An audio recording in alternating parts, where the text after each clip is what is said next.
Hello, everyone. It is the final week of season 16 of the CMSA Esports entire league. We're going to be having the Topaz Invitational tonight, and I cannot wait for it. We've got just a very exciting broadcast because for the first time ever, we've got a bit of a twist in the way that pick ban is happening on the Invitational. So I'm so excited to see what's in store for tonight. But before we jump into that, I want to quickly introduce myself and the organization. I'm Sam VC. I will be one of your hosts for the night, and you're watching CMSA Esports. We are the largest LGBT plus esports community in the Midwest. We don't, outside of League of Legends, we also have Fortnite. We have some Minecraft servers going on right now. We've got all sorts of other games in the digital space and the board game space. There's D&D, there's Dead by Daylight, there's a book club, anything that, and if there's not something that you play that you would like to see, you can start it. So please, if you're not a part, join the community. If you're watching now because you've got a friend who's playing tonight and you haven't been a part of our league in a while, come back. We'd love to have you. Check the announcements. There's always things going on. And I mean, that's what makes this community so great is the players in it. So we're so excited to be showcasing that tonight for the Topaz Invitational. But I'm not going to be navigating this space alone. Here with me, I've got three longtime players joining, and I'd like to go ahead and start by introducing the first one, Chime Gatherer. Welcome to the broadcast. Thanks for having me, Sam. Thanks for CMSA for putting on this event. I saw the other two in the subsequent weeks, and I'm very excited to see how this one finishes out the season. Thank you. And then I also want to introduce Blaine. Welcome back to an invitational broadcast. It's always such a treat to have you. Hello, everyone. Thank you. It's great to be back. I And, am excited for video games.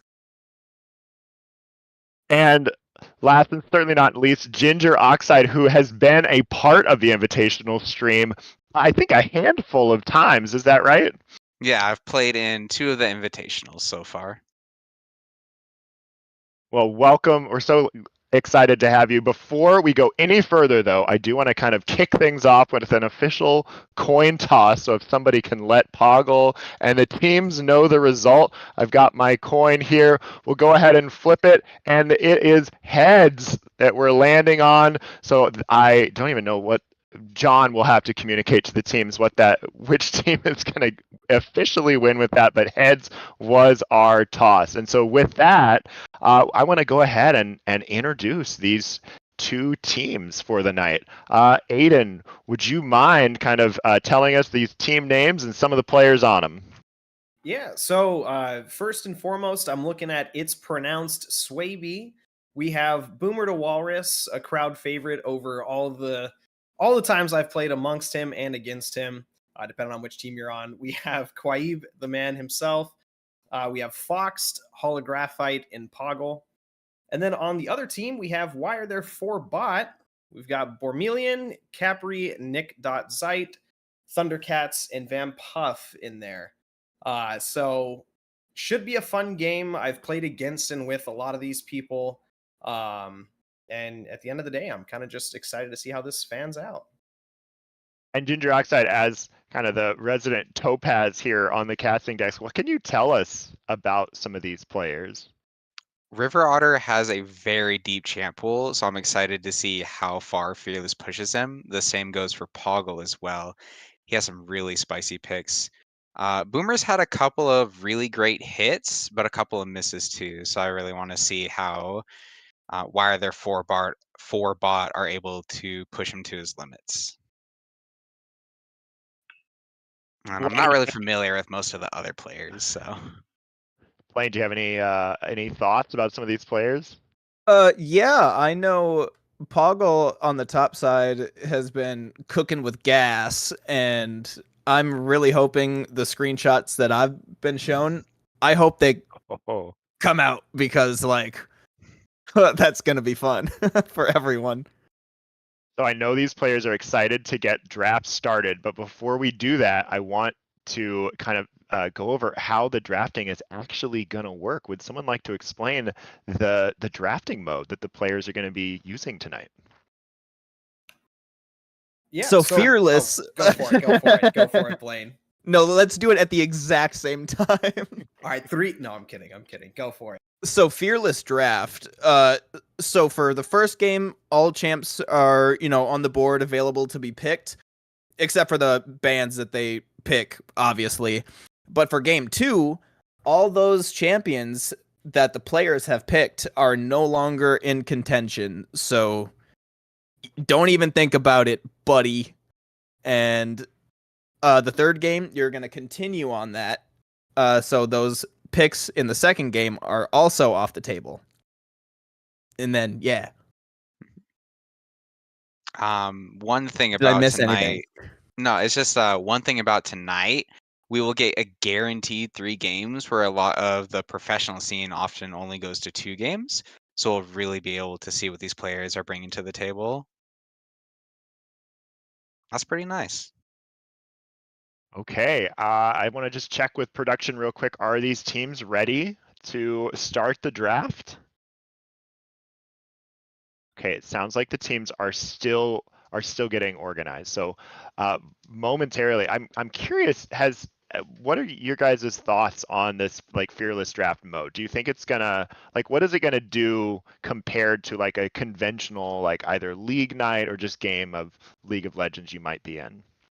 Well, one of the things that I personally like about Fearless is someone who has I've never really been a fan of a lot of the professional games because typically a meta is established. A lot of people stick to what's good in that meta. Occasionally there's some counters, but it can lead to some very stale seasons where you're seeing the same things over and over again. And personally, the Fearless draft introduces a bit of fun to that. And it's something that I really like seeing. So it'll encourage a lot of these players to maybe pick some wild cards if they've picked a strong pick before and they get banned out in some of their other strong picks. They really have to dig deep into those pools, and I think it'll bring for some very entertaining gameplay on some characters you might not be expecting. So all in all, very excited, and I think it's going to be a wonderful time. It will also showcase the amount of prep work that went into the game, because you can have some really off the wall picks, but if your team doesn't know how to work with them, then you guys are just going to flounder. So as long as each team put in the practice, we'll be able to have a great night of league. I would love to play in like a fearless draft style Yes. game. I've seen it, but I've never actually like been on like a player in it. And I think it'd be really cool to see how it changes you, because you don't know what it's going to be. Like one team could really start hammering you specifically, your role with bans, and suddenly you're having to like pull deep into that bag of tricks to see, okay, can I get a champion to work in this situation? Like I'm not maybe as comfortable on this, and very quickly the comfort picks kind of start to dissolve away, and then you've got to last week we saw a great example of it where it was very similar bans in game 1, game 2, and game 3 because both sides just had some picks where you can't let that go through, and now your team can just pick it one time and now it's off the table for the rest of the time. Goodbye. So that's going to be so I'm excited for that we're giving the players the opportunity to kind of do that. Yeah, I love Fearless Draft. I think it's so much fun. It's so like refreshing to see picks that you don't usually see, at least in like, the pro scenes. But like in here, everyone has their, cheeky pick that they like to pull out whenever they're like pushed up against a wall, I guess, with bans and all that. So they're going to have to, go even harder at it. Now you mentioned cheeky picks, and that's something I wanted to ask about. Are there any like picks that these players are there any picks that these players know about, or that that these players like really like to play, that you're like, okay, if I'm on the opposing team, I'm not letting you get this pick? I mean, the obvious. Oh, go for it. I can't wait for it. From the player I know the most out of everyone here is Poggles, and I think everybody knows Poggles' Belveth top lane is gross. So I am predicting Poggle will never play that. Yeah, Absolutely. that's my ban Unless on things have site. changed. Unless things have changed. Go ahead, Ginger Oxide. But Belva's my ban on site against Poggle. If she's able to get the Void Grubs, she's an absolute menace in the side lane. And if the team gets Baron, it's almost unwinnable just because of how many of her own things that spawn get buffed, as well as the Void Grubs. It is almost insurmountable. Absolutely, absolutely. And there's a couple strong picks. I mean, every time I went against Bormelian, I got smashed into the pavement by a number of aggressive picks. River Otter as well just has a multitude of supports that they are incredible with. And you can go on and on about all these players' strong suits, but at the end of the day, they're all in Topaz. They're all playing at a very high level. And this Fearless draft is going to hopefully inspire some really zany picks that will hopefully give us a pretty entertaining show here. I have no doubt. Yeah, Uh, some one player picks. to Oh, go no, ahead. one player that might have a hard time with the Fearless is Van Puff. Uh, he's known for Auction as well as Irelia mid, but that's all the champs that he's really excelled on. So we'll see how he's adapted in the past few weeks. Okay, and we're going to continue to see how these two teams prepared and look at these picks bans as we jump into game number 1, pick and ban. This is where myself and Ginger Oxide are going to leave you, and Aiden and Blaine, the star, are going to go ahead and take over for game number 1. So I will see you on the flip side. Good luck to you guys. Good luck to the players as we go into this first match. Good lucks. We'll see you in a bit.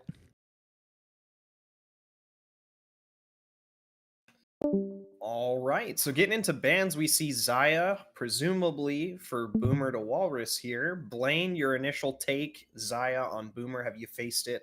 What do you I think have of it? not. Okay. Yeah, it's not fun. It's not fun. Usually, thankfully for me, I'm playing alongside Boomer, so it eases the tension a little bit.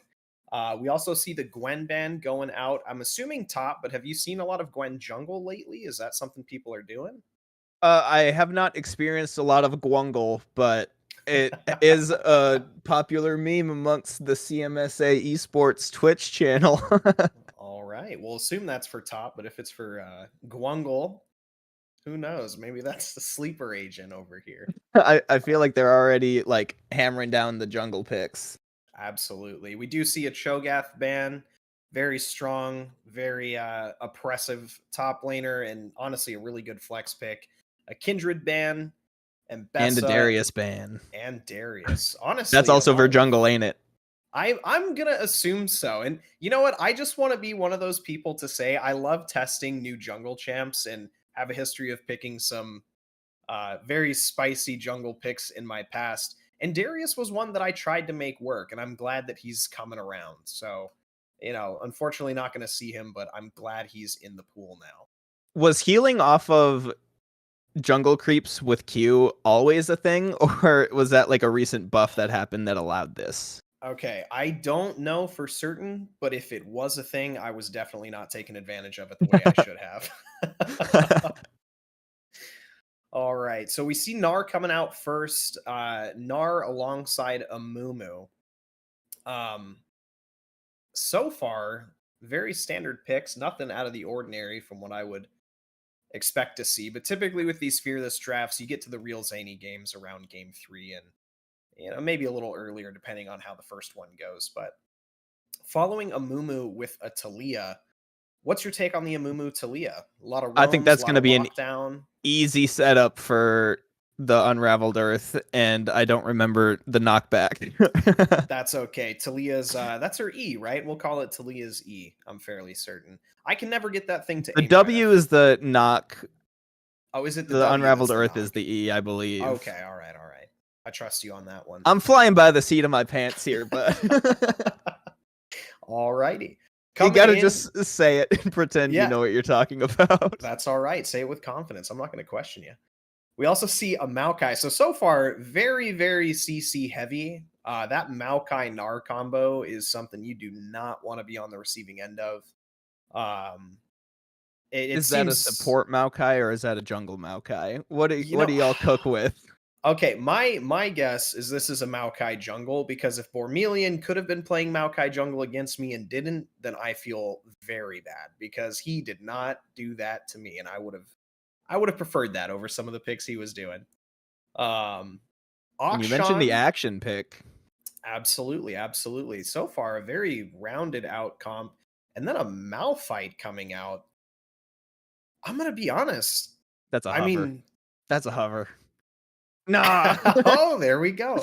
All right. So with these three picks, I mean, what are you thinking? Which team would you rather be on versus be facing here? So far, I think I prefer. Hold on. These are both kind Why of are there just four like... bot? Why are there four bot? Yeah, Oh, honestly, man, I panicked. I forgot the team name. Auction is I've never been able to make them work. I just can't. It doesn't compute in my brain, but it never feels good when Akshan gets a crucial pick after a team fight and you don't have the cooldown time of 30 or 40 seconds to And the plan your next entire move. team just revives immediately. Yeah, it's pretty bad. So we also see a Silas ban and a Jinx ban. Honestly, if I'm Why Are There 4 bot, I'm probably looking at how many ways can we keep Boomer down, with the amount of picks that you have at this point and what's left. I feel like both teams are loving CC. That's It's pronounced Quibe that's is a little more a because little bit. action doesn't have any. and the interesting thing here, I'm very excited to see what Boomer pulls out because against a CC heavy comp, Zaya's always safe, Jin is safe, Jinx is safe. When you take these crucial picks away from someone who's notoriously dominating in their role, it kind of puts a little bit of the pressure on Boomer. And something that not a lot of people know is Boomer really struggles playing from behind. So if they can just get a little bit of leeway and force him into playing that mid lane how he likes to play it, you might be able to catch him out and put him down in the dirt even more. I was But going with to say the Ezreal would be another safe pick. That's exactly what I was thinking. So pretty excited to see how he plays. Very mechanically skilled, but is Boomer up for the task? We'll find out. I was also wondering about, I don't know all of like Boomer's picks. I was wondering if a Sivir is a possibility because like the spell shield would be pretty good. Every time, and don't quote me on this, but every single time I have brought Sivir up in conversation with Boomer, it is met with, that champ is so boring, I never want to play that champion. So if Sivir came out today, or if Sivir does come out today, it honestly, would be begrudgingly. It'll be a shocker. It'll be a shocker, and it's going to go down in history. Hey, it's fearless, baby. Anything can happen. Alrighty. So it looks like Why Are There 4 bot is getting situated here. Gnar, Maokai, Akshan, Kaisa, Nautilus. And then it's pronounced Swaby. We have Talia, Malphite, Amumu, Talia, Ezreal, and Renata Glask. I think, both with the very full rounded, interesting. With the full rounded out comp, I think I prefer Why Are There 4 bot. I'm going to be honest. I think I agree as well. Nautilus, you have 4 seconds of uninterrupted CC. Maokai adds to that, and Gnar just plays with you when you're sitting there, not able to be, not able to move. So it's going to open up Kaisa and Akshan to really just be mobile and play around a lot of that CC. Whereas, looking over it, it's pronounced Quibe. Malphite and movement can lock you down. Talia pushes you away. Ezreal's all over the place, and Renata just makes people beat each other. So I think overall, it's a bit more cohesive on the other side of the rift. Yeah, Nautilus has guaranteed CC. Like, it's just press the button and then guaranteed CC, and with, I think, better follow-up. And, like, while it's pronounced Quibe has, like a lot of CC, they have to hit it. That is true. That is true. Yeah, overall, and I'm seeing here, apparently Nick Zeit is very good at Kaisa, so I'm excited to see it. I think anyone on a champion that they're very comfortable with at this level is very fun to watch. And it gives you the opportunity to see what the top 5 percenters are doing on their champ pool. But coming into this game, what is your prediction? Where are you citing? Where do you feel like this game's gonna go? Yeah, I think I'm firmly in the why are there 4 bot side on this Yeah. one. But I just want a good, clean fight. 100%, 100%. I think the game, if both teams play well, the game is a lot easier for Why Are There 4 bot. They have a lot of guaranteed CC, a lot to play with, and a lot of comeback potential with the Akshan pick. But I will say, depending on how the game goes, if there's any kind of mistakes or Boomer gets an inch, he will take a foot, and the rest of the team will follow. So it's going to be a very exciting game, regardless. The fun thing though, are you thinking there's going to be a lot of contention over these jungle camps, or are we going to see potentially one team dominating the other with playing around objectives here?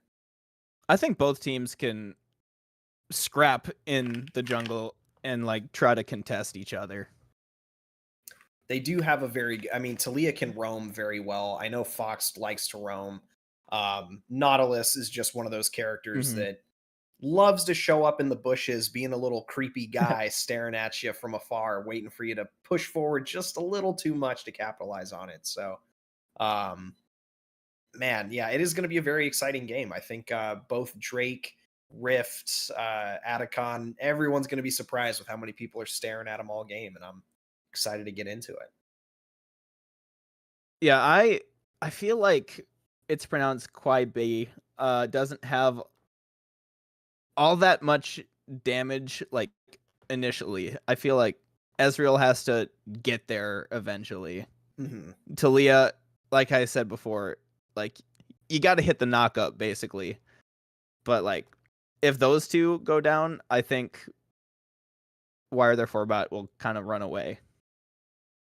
I think that's very correct. I think every time that I've played against some of these people, and Boomer to Walrus especially, it's a damned if you do, damned if you don't. If you go after him and you don't get those kills and he gets that gold, you are creating a monster.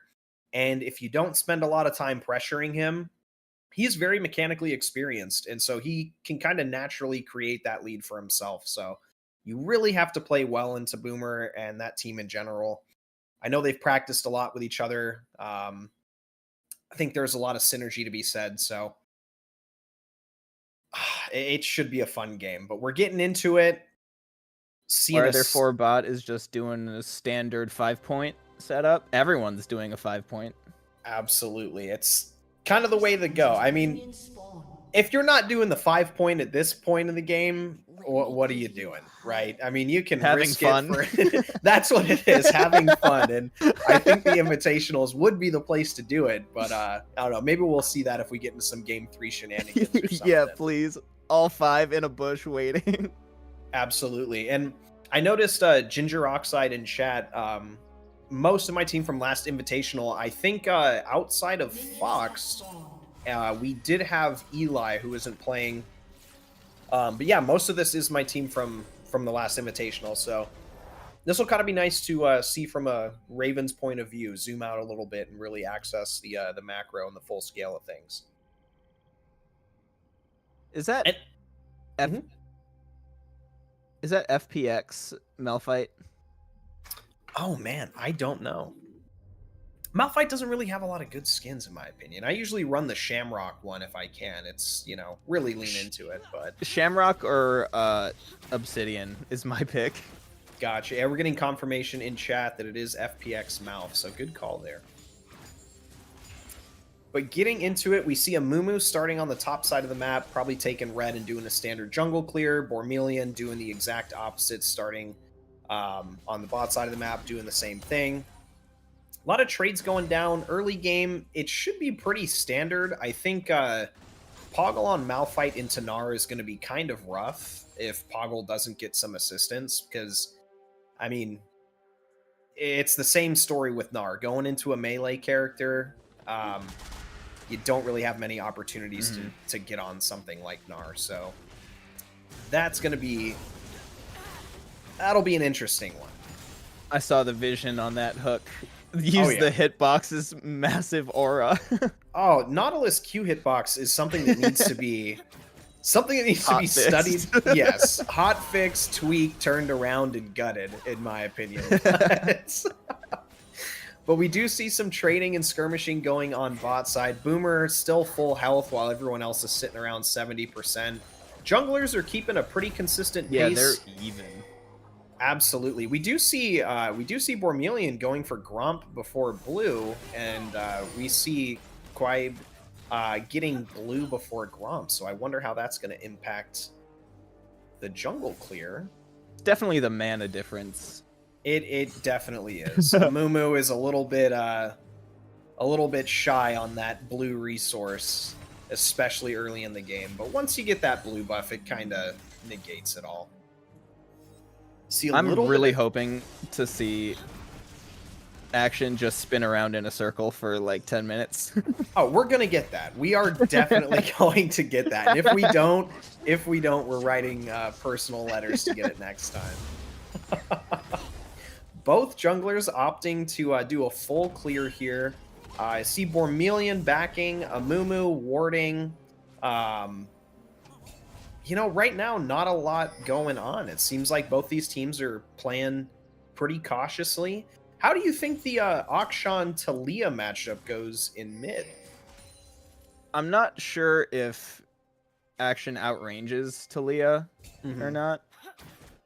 My answer would depend on that knowledge. I think Akshan Q definitely can reach. Auto attacks, you kind of put yourself in the danger zone. With Talia. And then, you know, in the danger zone of Talia is, you know, Akshan can't use his grapple to get slingshot out. For the unraveled earth. Yeah, so it's... I mean, the way I see it, it's more of a Talia favor. Talia roams really well. Thankfully, both of them have to stick near walls, so they shouldn't really be bumping into each other if they're playing on their side of the map. We do see a potential... No, okay, all right, never mind. Maokai opting to continue the clear... Yeah, so far both teams just playing for gold here. We see overall very balanced gold across the map. I mean, no one's really taken away. CS is pretty solid by everyone. Honestly, yeah, just a real great showmanship that I think both these teams are just waiting for someone else to make the first move and kind of gain momentum from there, so... I don't think the first move is gonna get taken until like Void Grubs spawn.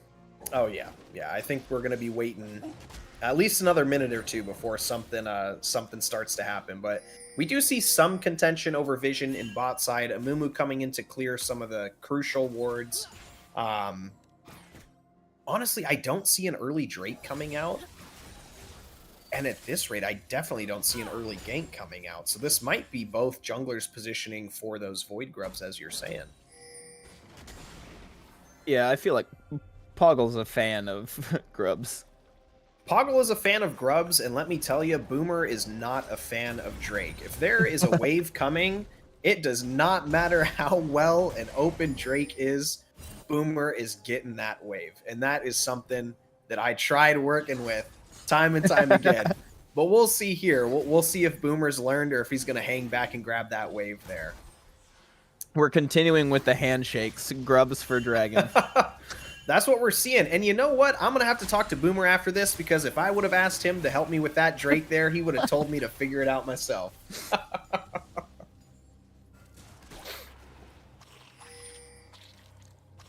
All right. So it looks like Drake coming down for it's pronounced Sweeby. We got Grubs going to wire their 4 bots. I mean, at this rate, I cannot wait to yell wire their 4 bot. Okay, Flash's sums coming out. A potential kill going on to blue side. Oh, the bailout. They got bailed out. The bailout, and it's still going. A lot happening. Momo Holographite going down for first blood to that Akshan ult. A real good response from Why Are There 4 Bot to that gank. Is that close enough to there being 4 bot? Maokai's there now. there are 4 bot, but it's not against their favor there. So maybe getting in the heads of everyone else. That was a really good play, though. It really was. I didn't see what happened in the mid lane for the Taliyah to get low, but the R coming out from action was impressive. It really was. A lot of it was cleaning up. I mean, Taliyah had, I believe, 60% health coming into that bot gank, and that Akshan ult plus the focus really just burned Holographite down. So one of those, it was just one of those moments. Amumu tried going in for the gank. The blue team really played well against it, and unfortunately, Taliyah was just left on the wrong side of the map. But even though they got that first kill, they're still very close in gold. Absolutely. Like just 200 gold even after first blood. And that's, I mean, looking at CS differentials, we have a 20 CS lead going over to Boomer and bot lane right now. CS is still very even across the board outside of that. I wonder if... Okay, all right. We might see a kill going out here. Boomer without mana flashing. What a flash from Boomer to Walrus right there. Fox picking up a kill. We have the E forward. Are we going to see another kill going down to bot? I don't think so. Maybe we will, not in the way we were anticipating. Teleport coming down bot too. Taliyah teleport coming down seems like averted another potential death on the red side. But kill going over to Renata. Gold lead. Again, staying pretty close, all things considered. A lot of sums used. The teleport ball coming down was moving so slow. Absolutely. I've never seen it go that slow, even like level 1 using it. Even that teleport was unsure of what was going on there, but we do actually see quite a hefty gold lead going over to red side. Looks like both Taliyah and bot side were able to recoup some of the gold that they may have lost.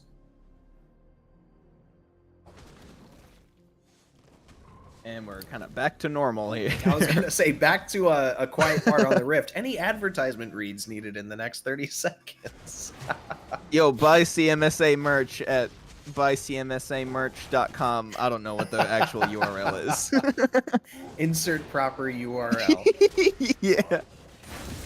All right, so we see both, looks like 3 people positioning to look at Taliyah here. I don't know if Nautilus and Maokai are actually looking for a gank or just hovering, trying to bait Taliyah forward. That bush is unwarded, though, so if Taliyah goes for it, which they might be playing, could spell bad news for Holographite. No Hex Flash on Nautilus, though. Hex Flash correct. the wall, go for the hook. That's you have to make those plays. It looks like Grubs are going out uncontested from red side. Now this is definitely something when I was playing with them that was an issue, but we see a Mumu getting on Nautilus, Maokai ult coming out. A Mumu still chasing, the ult going off, securing a kill. Fox over here performing out of his mind, 2-0. A lot of gold for Renata.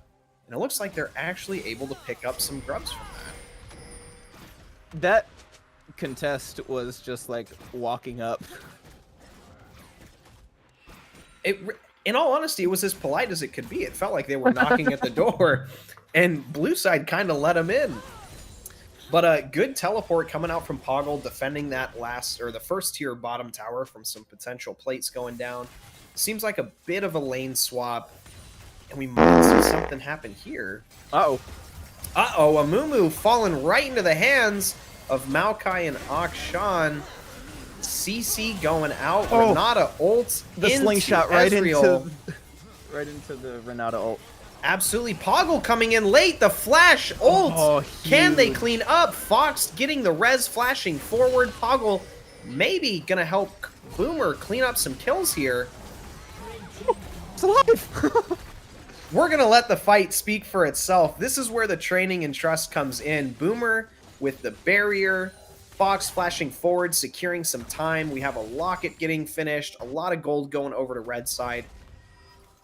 I mean, at the end of the day, can you be mad about that? I'm a little bit shocked that Boomer lived. Oh, man. I thought that was almost guaranteed. A lot of that came from Fox. Maybe those early 2 kills were really worth it for that moment alone. But we see Triforce getting completed for Ezreal. This is the moment you know that, again, Boomer gets an inch and he will take a foot and keep taking. The teams behind him, they're going to push forward. It's going to take a lot from Wire Their 4 bot to, you know, get themselves in a secure position again. This is definitely teetering on a dangerous cliff here. Poggle hurling his body into 4 of them was real good. Does that stop the action R? You know, I'm a little bit inexperienced with Akshan. Maybe one of our more experienced players Yes, it in does. the chat. So yes, that it also does. probably helped Boomer live too. Absolutely. I can only that. imagine what the comms were like during a play like that. A lot going on, probably. Oh, CMSA needs to make a second, like, Twitch channel, and the second one is just to hear team comms. Yeah. All right, so we're getting another fight underway. A lot of ults going out. Bormelian getting out. Amumu too deep to escape. The Gnar coming in. Huge ults. Red team on their last limbs. Those 2 kills aren't going to save Fox this time. Boomer just barely escaping. And Maokai really starting that off well. Bormelian did a great job using himself as bait. And honestly, this is what I'm talking about. You really have to shut down.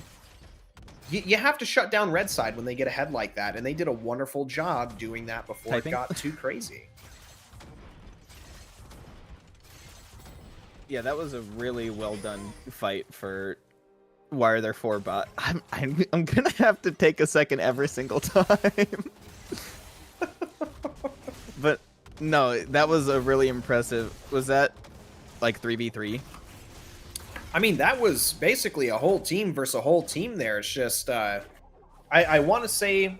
Malphite was up top. Yeah, Malphite was a little late to that, but I want to say it was 5v4 in favor of Wire Their 4 bot. Maybe it should have been Wire Their 5 bot. And honestly, if plays like this keep up, we might see a resurgence from the blue team. Gold is back to being even. A little bit of poke going on from Fox, maybe trying to get more than 2 kills on his scoreboard there. We see Akshan covering mid. Red team stabilized a bit to a 1-3-1. I don't think much is going to happen. Might just be a bit of gold farming. Do see that top scuttle going down, giving great vision for the upcoming objectives.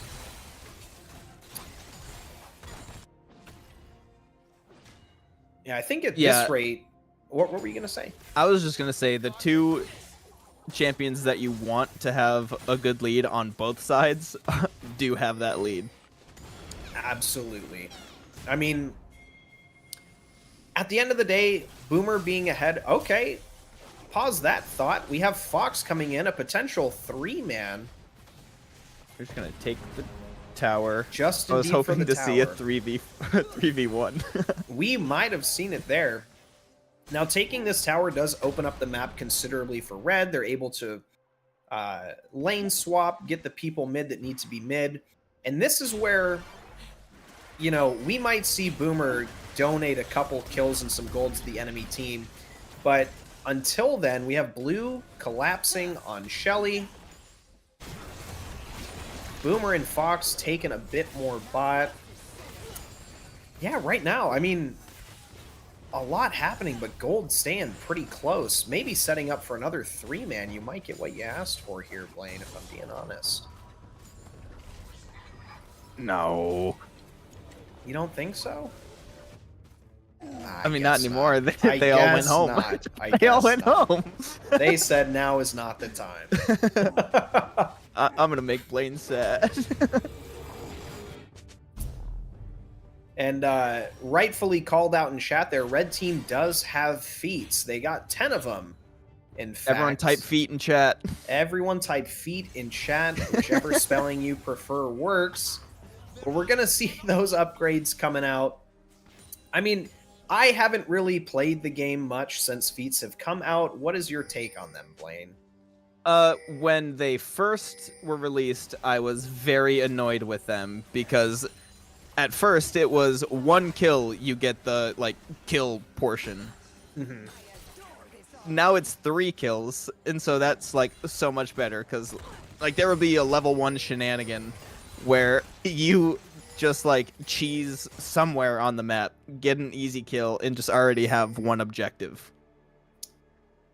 Okay, I remember seeing And a that lot of annoyed discourse people. about that. Yeah, it seemed like it was almost too easy for whichever winning team to just get the feats, get the buffs, and translate that to a win.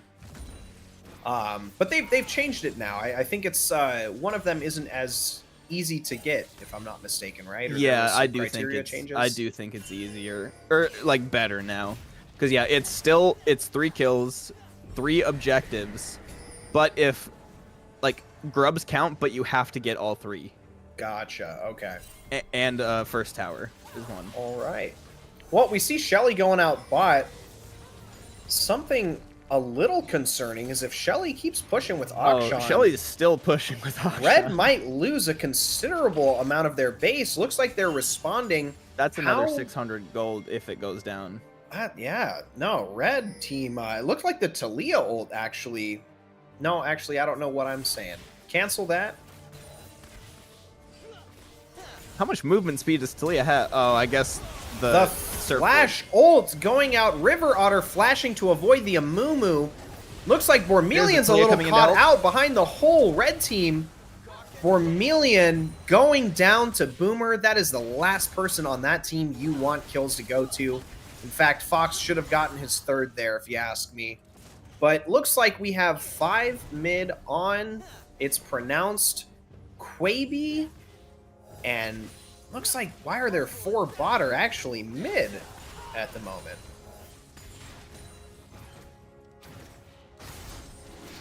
Getting the easy trick is it's Mountain Soul. That's gonna be really good for for Mountain its Soul, but pronounced blue blade. team trying to take advantage of this. Fox getting low, getting killed. Akshan bringing Nautilus back. Was it even worth it? Zoning well for Poggle to stick on Drake. Drake goes over to red side. Boomer flashing, barriering, getting the fruit, and almost That's lives a really through good that. Oh, Nar getting the big ult. I don't know if Akshan can clean this up. Oh, that was kind of huge. And The move's okay. What happened? All right. I want to was that say a Q that I didn't see? I want to say Poggle managed to get a Q, but I mean, can we talk about everything that just happened? And the gold lead is still basically even. Now, there was some shutdowns that went to there are 4 bot, most notably Boomer taking his first death and giving a lot of that gold back to that team. We also saw Kaisa taking her first death, or Melian taking the first death. It seems at this point the game is really kicking off. But That again, whole sequence of events started out so like unexpectedly. The flash R from Poggle. it did. I mean, if Poggle sees something, Poggle's going to go for it, especially on a champ where you kind of just bash your head at your keyboard until you get a good ult. And seems like the You bash your bashing head on the worked. keyboard to bash your head into the enemy champion. And we see it again with the ult onto River Otter. Poggle might actually... Oh, no, Guardian. He lives here. Guardian Guardian going OP. down. Bormelian with the ult from the side. Looks like Fox in trouble. Maybe not. The flash coming from Holographite. Bormelian's going to play aggro here. The slow on Fox. Amumu going in to counter. Curse of Getting the the sad ults. mummy. The sad mummy curse may be lifted with the kills going out. No. Takes Kaisa W. exactly. Takes the back shot from Kaisa W. Goes down. And, you know, still a 2-for-1 in favor of the red team here. More gold to Connor. Both kills getting donated to Boomer to Walrus here. I mean, What are some you thinking huge of the fights engages. here? These are huge engages by both teams and counter engages, like, in response. Absolutely. So, like, these fights are impressive, I will say. And that's, I mean, like you said, getting into this draft, they have a lot of guaranteed CC, and even if the red team manages to get a kill, they still have to deal with being put in their place for 5 seconds at a time. So it's a real big risk versus reward in what they're willing to potentially give up here.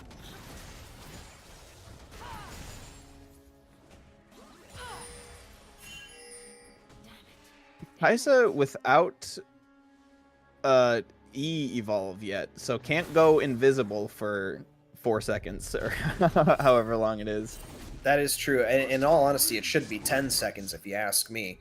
I will never allow that. I will Well, I'm write a glad- handwritten letter to Mark Deliver it. Riot.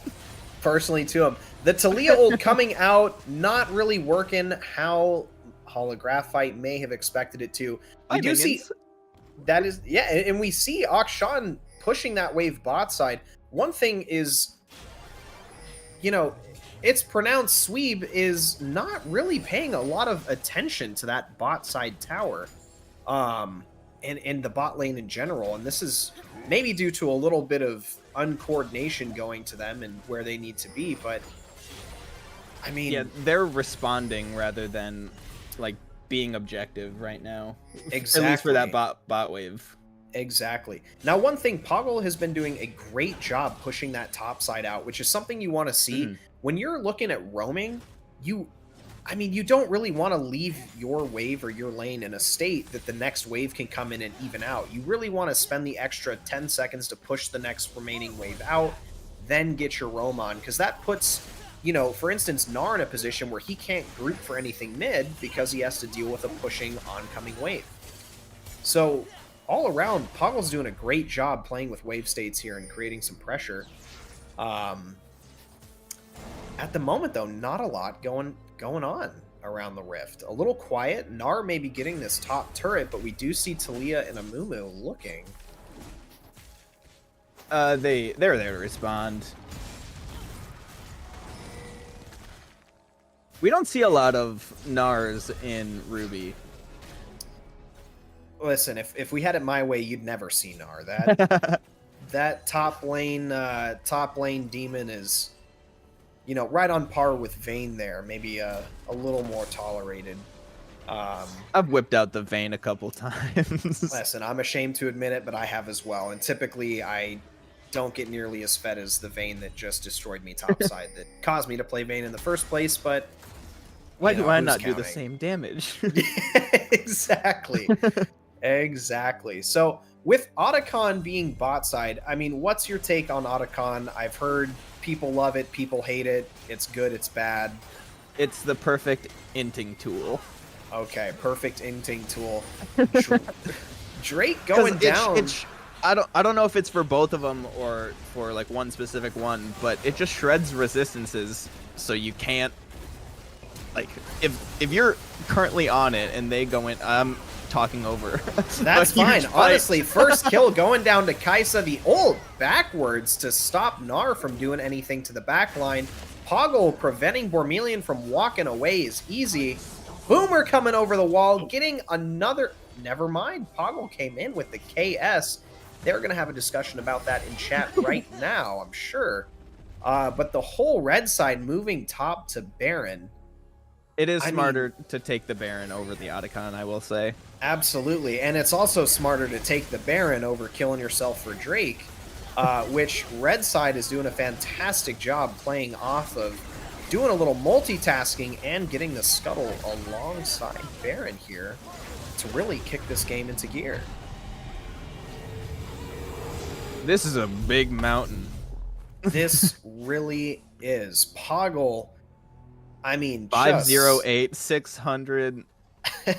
stacking up the armor. And in all honesty, I mean, one thing that I didn't really consider in draft, but looking at why are there 4 bot, Gnar does some AD, especially to tank, but you have Bormelian playing a tanky Maokai.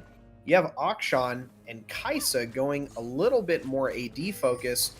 there's really no reason to get MR this game, and someone like Malphite, who benefits greatly from having a lot of armor.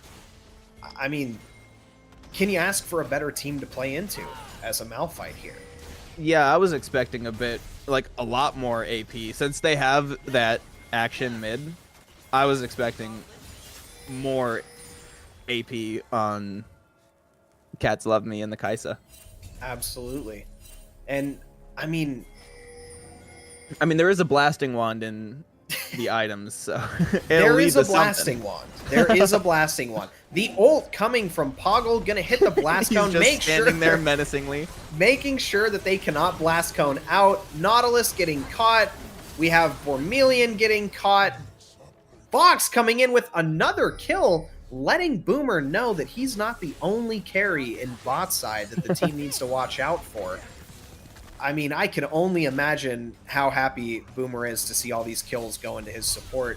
But the Baron sticking around for a little bit longer, picking up the second tier mid tower, pushing forward with pressure, probably looking to get inhib here. Do you see the game ending in the next 20 seconds or 20 no? seconds? No. I think there's going to be, River Otter's going to be up in time. Bormelian's going to be up in time. We're going to see it, if it's pronounced Quaibi win in the team fight, then it'll be one last fight. Gotcha. But picking up the enemy red is a road snack. Do you think they're getting a cut on here? I was gonna ask how focused is Topaz with Otacon? Is it we need to get this, or hey, I mean, you are asking the wrong guy, but based on the YouTube videos I've watched, this is the perfect moment to be doing so. I mean, Gnar taking the top tier 1, it's worth it for the gold, and not much else at this point. It looks like Malphite's going up to respond, catching the wave. Red team redeploying with a bunch of goodies. I mean, can I see the blood petals stacks? How much does both teams have?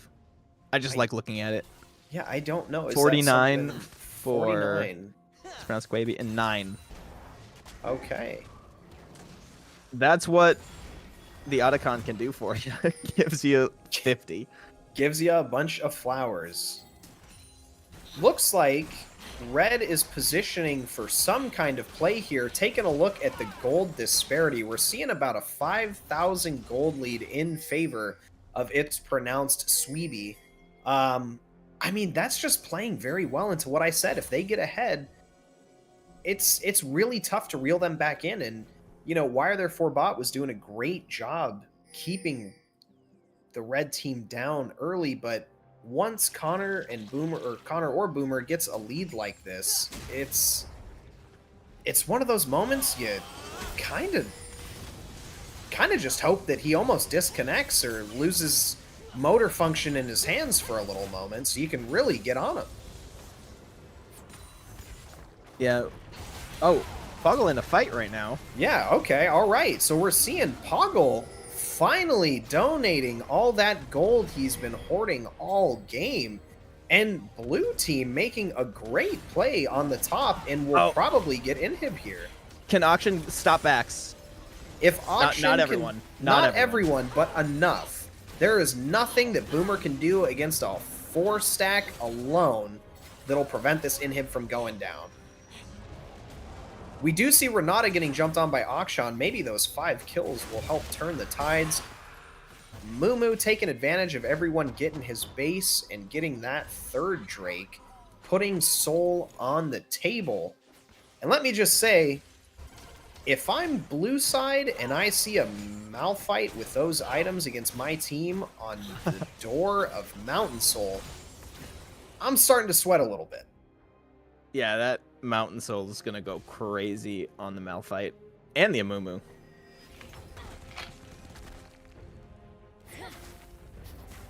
Looks like we have a quiet rift. Gold lead clawing their way back to an almost even game here. It's really cool how even gold has been for most of this game. Yeah, really just shows how talented both these teams are. It really was close there. I mean, not even 2 minutes ago, there was a 5,000 gold lead in favor of red team, and now we're basically back to even. Looks like red is looking to make a Uh-oh, play. that's going to be that is a lot of damage on that. It is Boomer, a lot more going out onto Akshan. Akshan down, no revives for blue team. And it looks like Talia with a huge ult, a massive ult. Fox using Renata ults.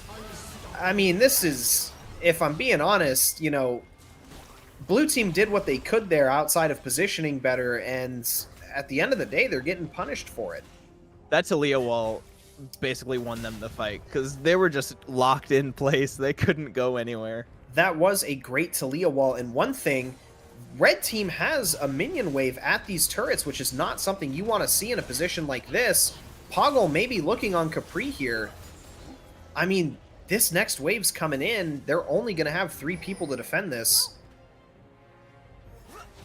Nah, they're stepping away. They're playing it safe. They are stepping away. They're going to go... They're not confident in ending yet. Not at all. One thing they are confident in ending is Baron sitting there life. unsuspectingly, not knowing what's coming at them right now. And I'm sure blue side knows that this is going down. The question is, are they going to contest it or not? What's your presumption? I think they're just going to push the waves, get some... or maybe not. That was fast. All right. Don't even get a chance to respond there before Baron is said and done. Red team deploying back on the Rift with a lot of items, a lot of gold, and a lot of confidence on what they're potentially about to do to the blue team. Now, if you're blue team right here, what's your game plan, Blaine? Become a wall, play safe and defensively, and just play as a team and get a good fight. Can you ask for anything better in a position like this? Just ask them, hey, come to our base and then lose, please. I mean, if all chat's allowed, I wouldn't put it past them to try. The worst they can say is no and then take your Nexus. So, I mean, we're seeing here a gold lead start to get close to that 5,000 gold lead we saw not too long ago. Red team deploying a little bit of a 1-3-1 to fix some wave states, make sure that they're not going to get another backdoored inhib. And one other thing, Drake coming up in 1 minute and 20 seconds. Oh, I was looking for the timer on the Drake. I was like looking up at the top, but no, never mind. Yeah, it appears to me that we're not going to see much get done with this Baron in lieu of Drake coming up so soon. I mean, this is one of those moments if it's pronounced... what's another way I haven't said it yet? You know what? We'll give it to him. If it's pronounced Quaib. If they get a pick here and that Drake goes over, I mean, that's almost sealing the fate of the game at this point. Could you just, like, pronounce it in a way that doesn't make any sense? I might just start throwing in some words that aren't even in the English lexicon. It's pronounced Quebo. Quebo, there we go. Crave, Sweep coming in. The Flash Malphite ult, the only mechanically gifted combo you can do on that character. Claiming another kill. Gnar going in, going down. Jump didn't have enough rage built up. It definitely didn't. We see Baron minions collapsing on blue team's base. I think, and I don't want to be early in saying it, we might see the end of game 1 here. Renata ult sealing the fate. And yeah, I think it's safe to say at this point, game 1 is going over to It's Pronounced Crabe. Thanks for that, John. And I mean, overall, you can't be upset with anyone's performance. Yeah, no, everyone played so well.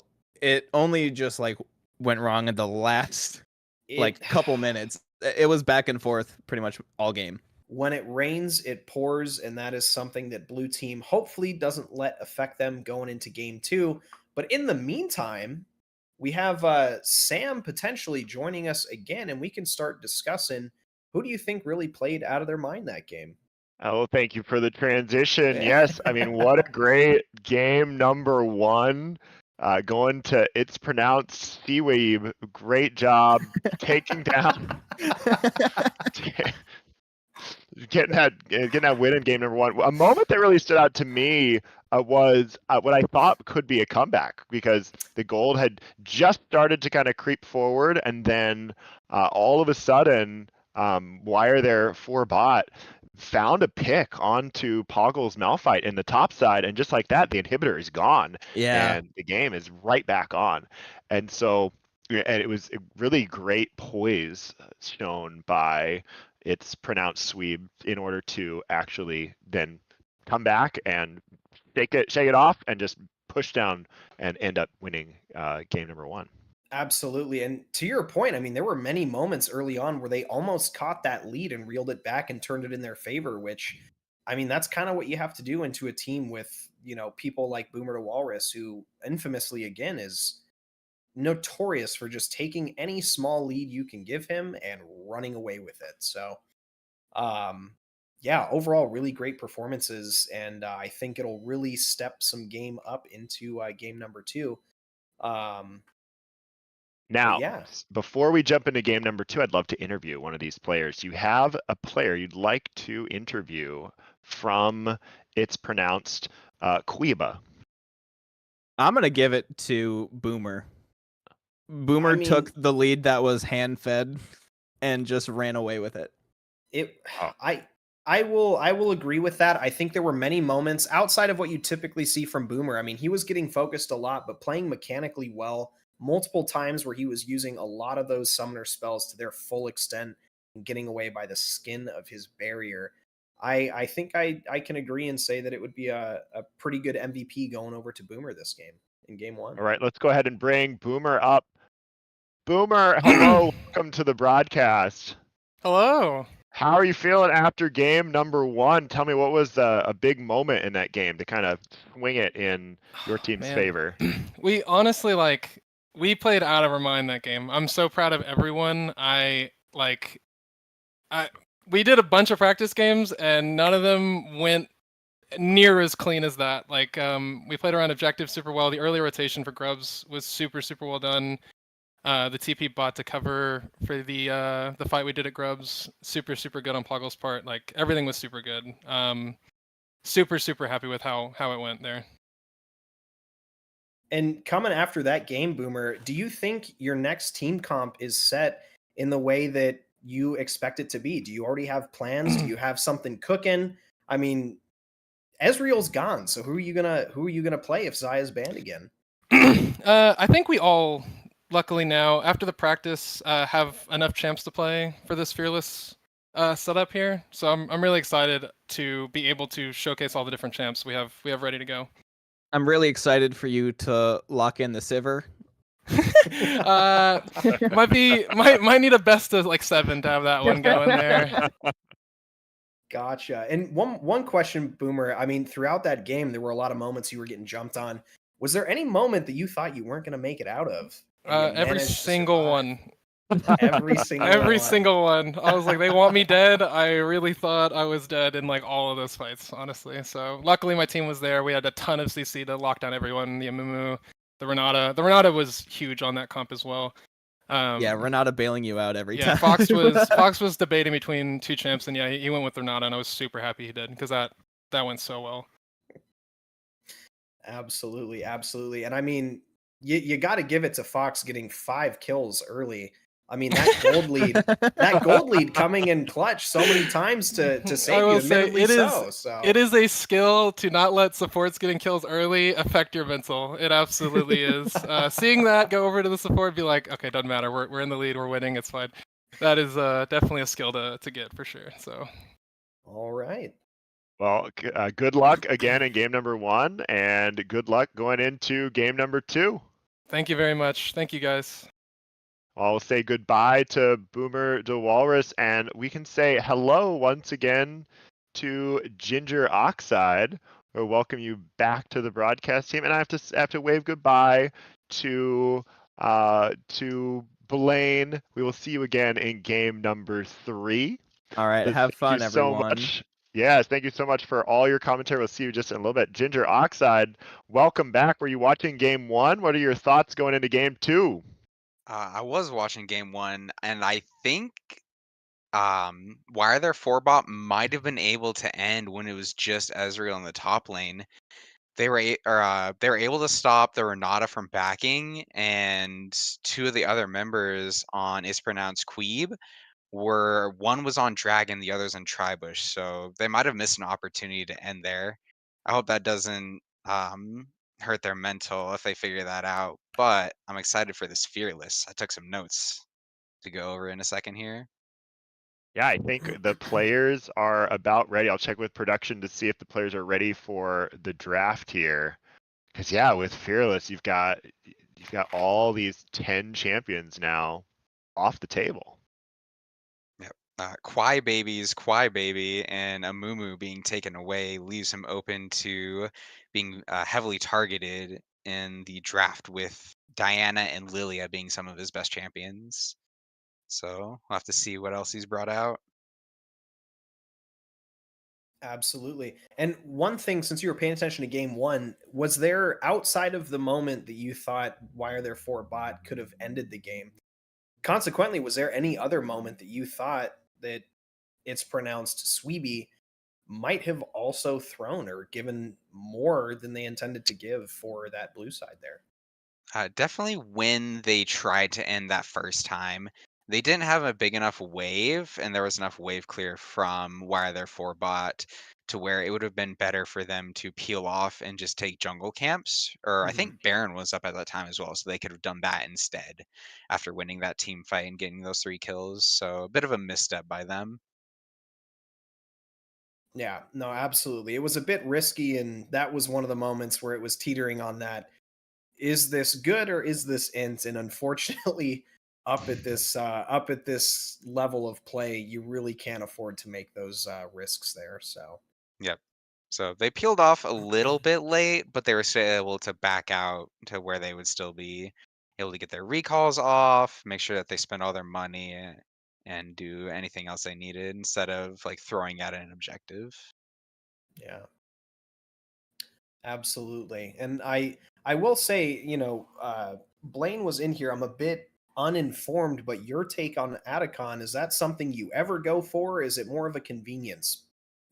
Something that you just Um, grab if you have the opportunity. it's very similar to Baron buff, where you want to take it after you win a team fight or if you have full vision of the enemy team. You see 2 or 3 members on the top side of the map, or you have like their jungle and maybe one of their stronger players down. It does take quite a bit of time to kill, and with the resistance shred that Otacon does to your team, it is very dangerous if the enemy team catches on to what you're doing and decides to fight you, because they will do true damage most of the time if you've been fighting Otacon for a couple of seconds there. Yeah, we saw last week in the Ruby Invitational, one team started up the Otacon, and it looked like they were going to have it no problem. They had 3 members of the opposing team were down, and just alone Ezreal was there, ready to start to try to see what he can do. And all of a sudden, those Ezreal mystic shots hit like nothing else when you were at negative or 0 armor, and so it was able to almost single-handedly stave off the Otacon and buy time for the rest of the team to come up. So it can be dangerous to start it if you're not ready. Absolutely. Exactly. That armor shred mixed with the amount of items and gold that were funneled into that Ezreal, I mean, putting it lightly, is getting hit by a truck. You're getting hit by, the force of a world itself every time Boomer lands one of those Qs, and Yep. they do not stop coming. That also has MR shred too, which Ezreal also does benefit from his W and his R. And Amumu might have been able to get an Abyssal Mask this game for build potential because his entire team utilizes magic damage. So that might have been a good idea for Quabe to look into there. But now it's off the table. And that's the exciting part. It's like, well, yeah, that would have worked well, but you can't even run it back now. No more Ezreal and Mumu. We will not see it in game number 2 or 3. I love that we have to make these players dig deep into their champion pool. It's such a great way, not just for like the League of Legends community, I think, to be kind of going this way, but for like an invitational event like this, where we want to see players, we want to see you reach into your bag of tricks. We want to see like what you can do, like show us what you got, and that's what's on display. Absolutely. Said it best. Going into game two, any picks that you might be excited to see? I know you said you took some notes. You've been tracking a few of these people with what they've been saying, Ginger. Do you have anyone that you're hoping to see come out in game two from any of these players? There was a lot of Sivir slander, so I want to see somebody step up and put the disrespect in its place. I love Sivir. She has a lot of value that she can bring, but you really have to know how to push your limits. Callista's also been a champion that's on the up and up recently, and I want to see if Boomer has been practicing her because she's a very mechanically intensive champion, and I'd love to see what she could be pushed to the limit on. Um, for Momo, I'm also worried for Momo because Talia is one of his stronger champions. And since Akshan is taken off the table, one of his pet picks, you could ban out Victor and maybe Mel, and that'd really restrict his champ pool. For That you would. in the jungle role, is there anything that you are excited to see there? I mean, in all honesty, I'm a big CC tank bruiser guy. It's part of the reason that I always hated facing Bormelian is because he knew that and he would pick people that made that miserable for me. But in all honesty, I mean, Graves, Lee Sin, Wukong, even some assassins, which I think are personally some of the best ways to deal with Boomer early, which is definitely a problem character for Blue.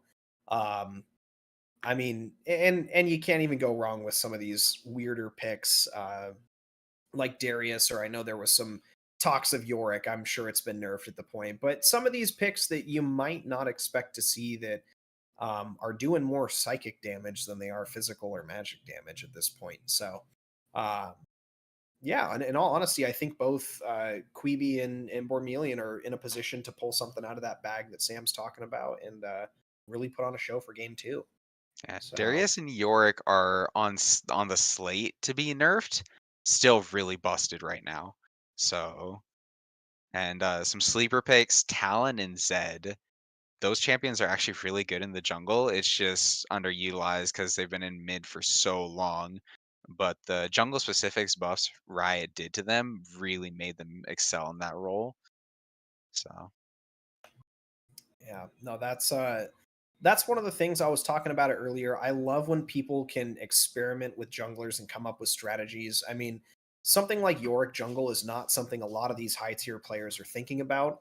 And once it gets discovered, transferring a lot of their skill set and practice onto something like Yorick or Darius that's so oppressive, I mean, it's almost a match made in heaven, and you get some really crazy leads coming out early.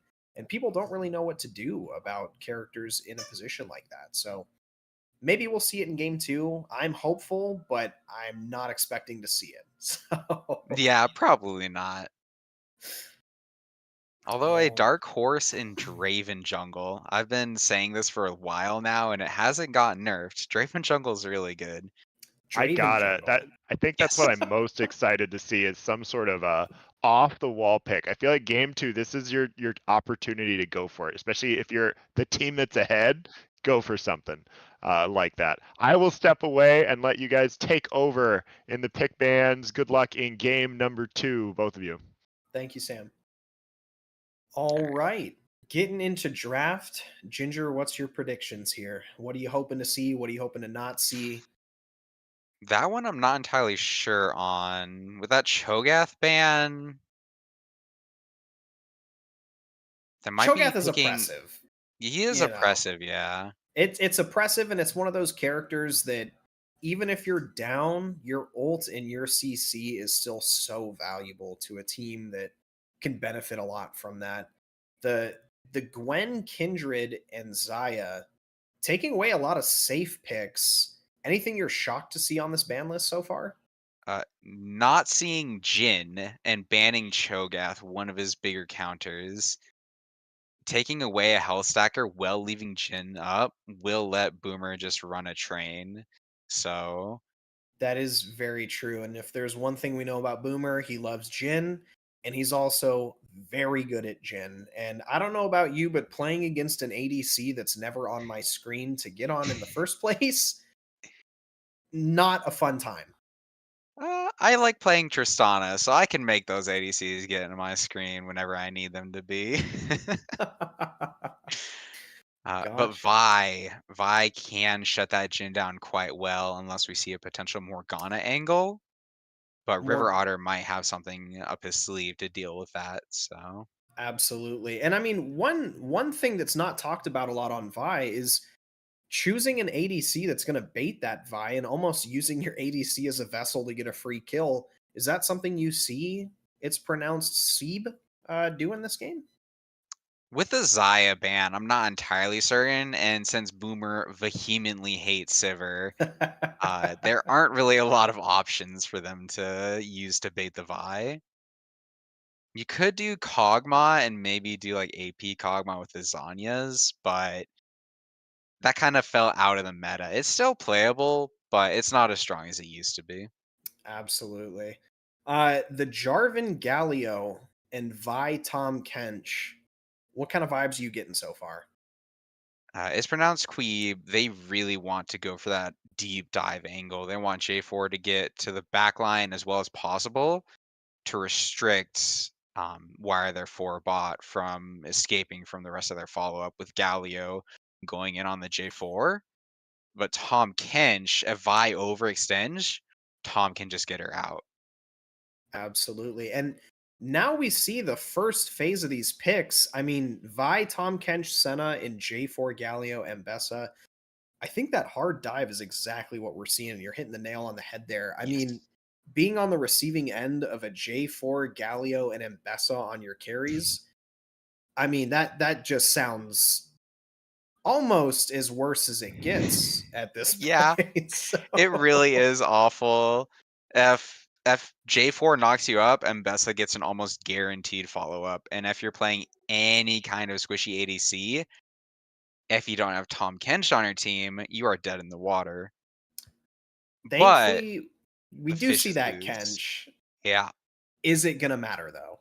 Is it going to matter at the end of the day? I think that's what it's pronounced. Quaib is really hoping to see at this point. yep.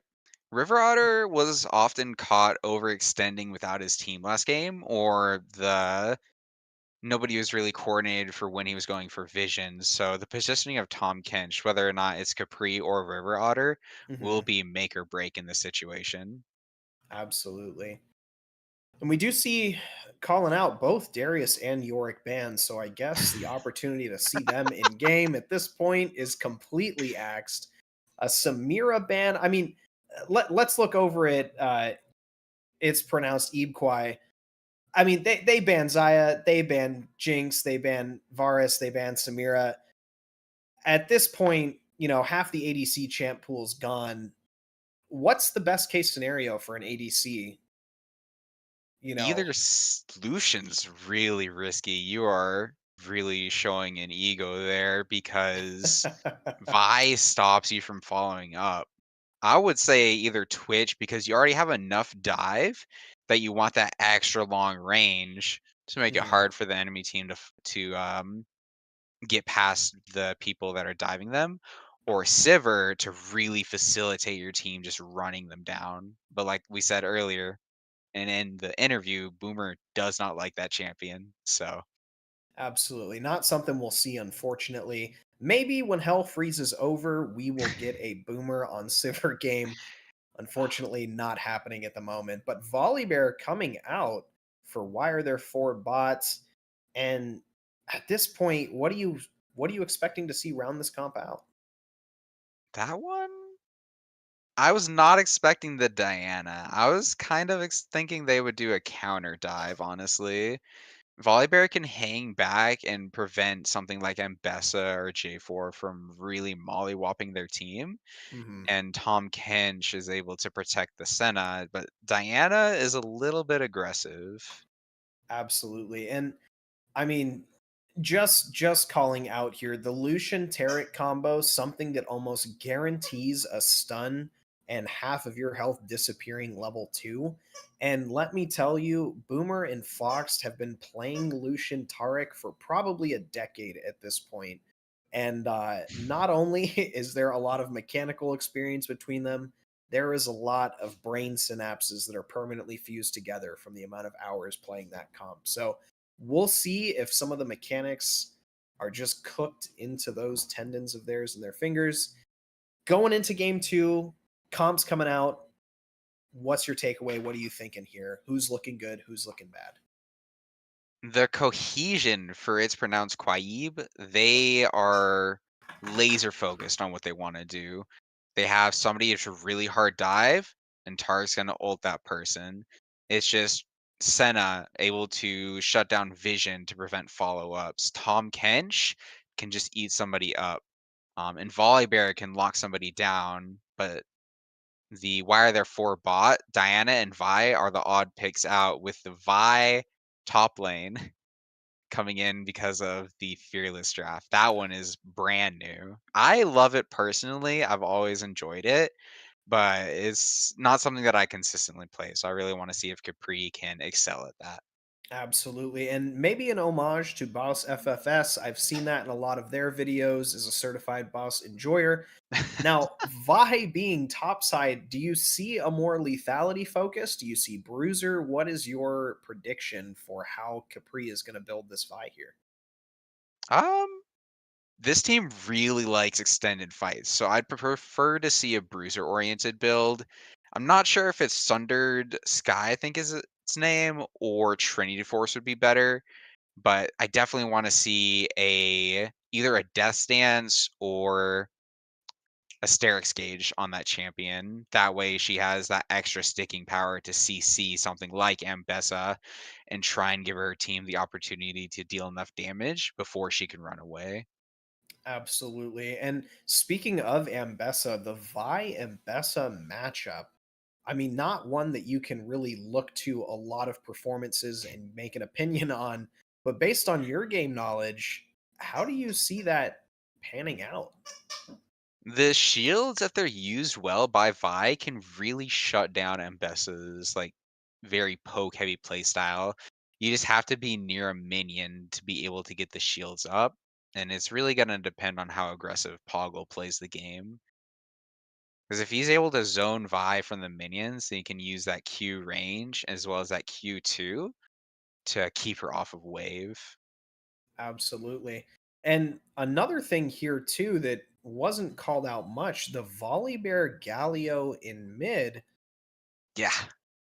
I mean, it's one of those things. If Volibear gets enough sustain or enough AP, you can kind of see these extended trades going into the favor of Volibear. But all in all, does Volibear have the damage and sustain over a 6,000 health Galio with a lot of MR? That's the real question that you're going to be looking to find out here. How do you see that going? Um, if it's the AP Volibear build, it will be Galio favored, just because Galio's gonna have that magic resist, and Galio does have a pretty good build path to go with Diana Volibear and Tom Kench being so magic damage focused. Uh, I'm assuming River Otter is gonna go the Black Cleaver build though, so Senna and Vi are gonna be able to shred that Galio as soon as he dives in with his R.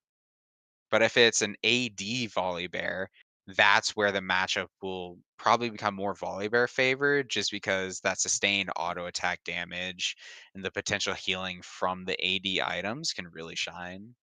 Absolutely. Well, we've got pretty good predictions for top and mid.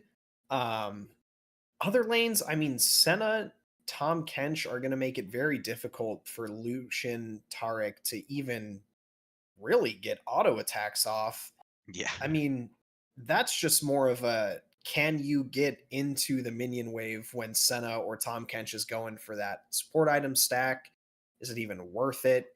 And most importantly, how do you play off the ganks? I mean, J4 enables the bot lane gank a lot earlier than Diana does, but is it going to matter if Tom Kench has a lot of health? You have Senna with range. I mean, I think it'll be a very interesting potential level 3 to kick things off, but I I would just think yeah. I would think J4 would path towards top side because they're the lane that it's a little bit easier to punish just because of the sustain of Tom Kench with his E and Doran Shield, Mhm. as well as Senna Mist being able to get them both out. I'd like to see Quaib path up towards the top side of the map just because there's a lot of kill pressure. If Vi uses her Q, she's dead in the water. Absolutely.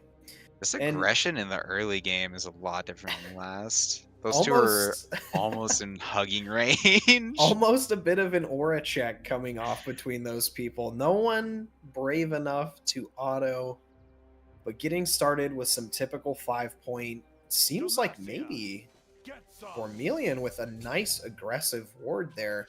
I mean, Holographite saw it. It'll provide a little bit of information, but at this point, that's just more of a showing who's boss. Mhm. Um, It is almost unnecessary because Boomer's teams are often known for putting all their eggs into the walrus basket yep. and heading everybody onto the bot side of the map. So they might have been able to scout out the blue instead because of that potential punish on the lack of escape from Vi. Absolutely. We do see a late ward coming off from Boomer, warding, why are there 4 bots, Diana's Raptors. And the game's officially kicking off. Some damage going off. I guess, what is your prediction for how this game goes? Do you see Lucian being able to get enough gold? Or maybe not even talk about Lucian here. Do you see Boomer getting enough gold to really shift this bot lane in their favor? I think it's going to be a very passive bot lane. Trying to get in on Tahm Kench Senna, a notorious lane for a reason, is very difficult, but Taric can allow for that aggression if you really ride that fine line that is necessary. Absolutely. And we see a little bit of damage, hopefully not foreshadowing how this lane's going to go in top lane. And Bessa getting some pretty free poke onto Vi before the waves started retaliating for her. I'm very curious to see how this plays out. I can't say this is a matchup I've seen often, but it is definitely one I'm excited to see. Yes, I do legitimately think Vi top has potential. It looks like Capri is getting the hands from Poggle that we talked about earlier. Getting Exactly the how swirly it was treatment a supposed little to bit. We also saw Bormelian getting seen on Boomer's early ward. They know that Diana is pathing bot side, but so is Quaib on the J4, potentially setting up for a counter gank. I don't know, do you think we see an early level 3 skirmish bot side? No. The wave's on Boomer's side, and Fox has played it slow enough with the support charges to where if they try and force a dive, you can just blow up the wave. So very well played by, it's pronounced, I've already lost where I've already lost. That's all right, come up with one, you can do it.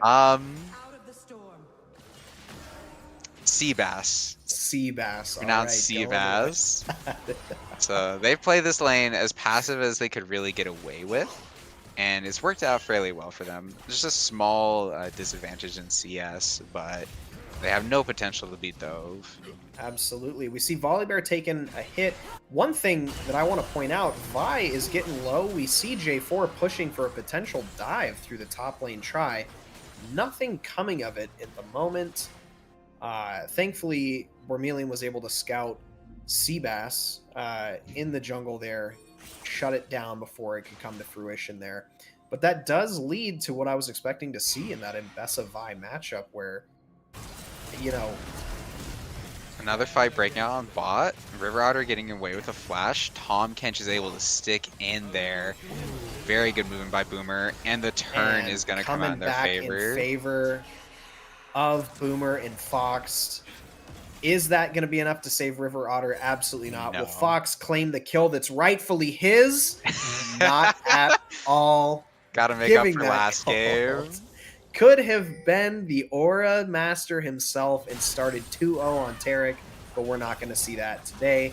A skirmish breaking out. Capri and Poggle, again, kind of going how I anticipated this, at least pre-6, but I don't think it gets much better post-6, being honest. That was very good usage of Poggle's abilities to also damage the wave to get him into that pushing position.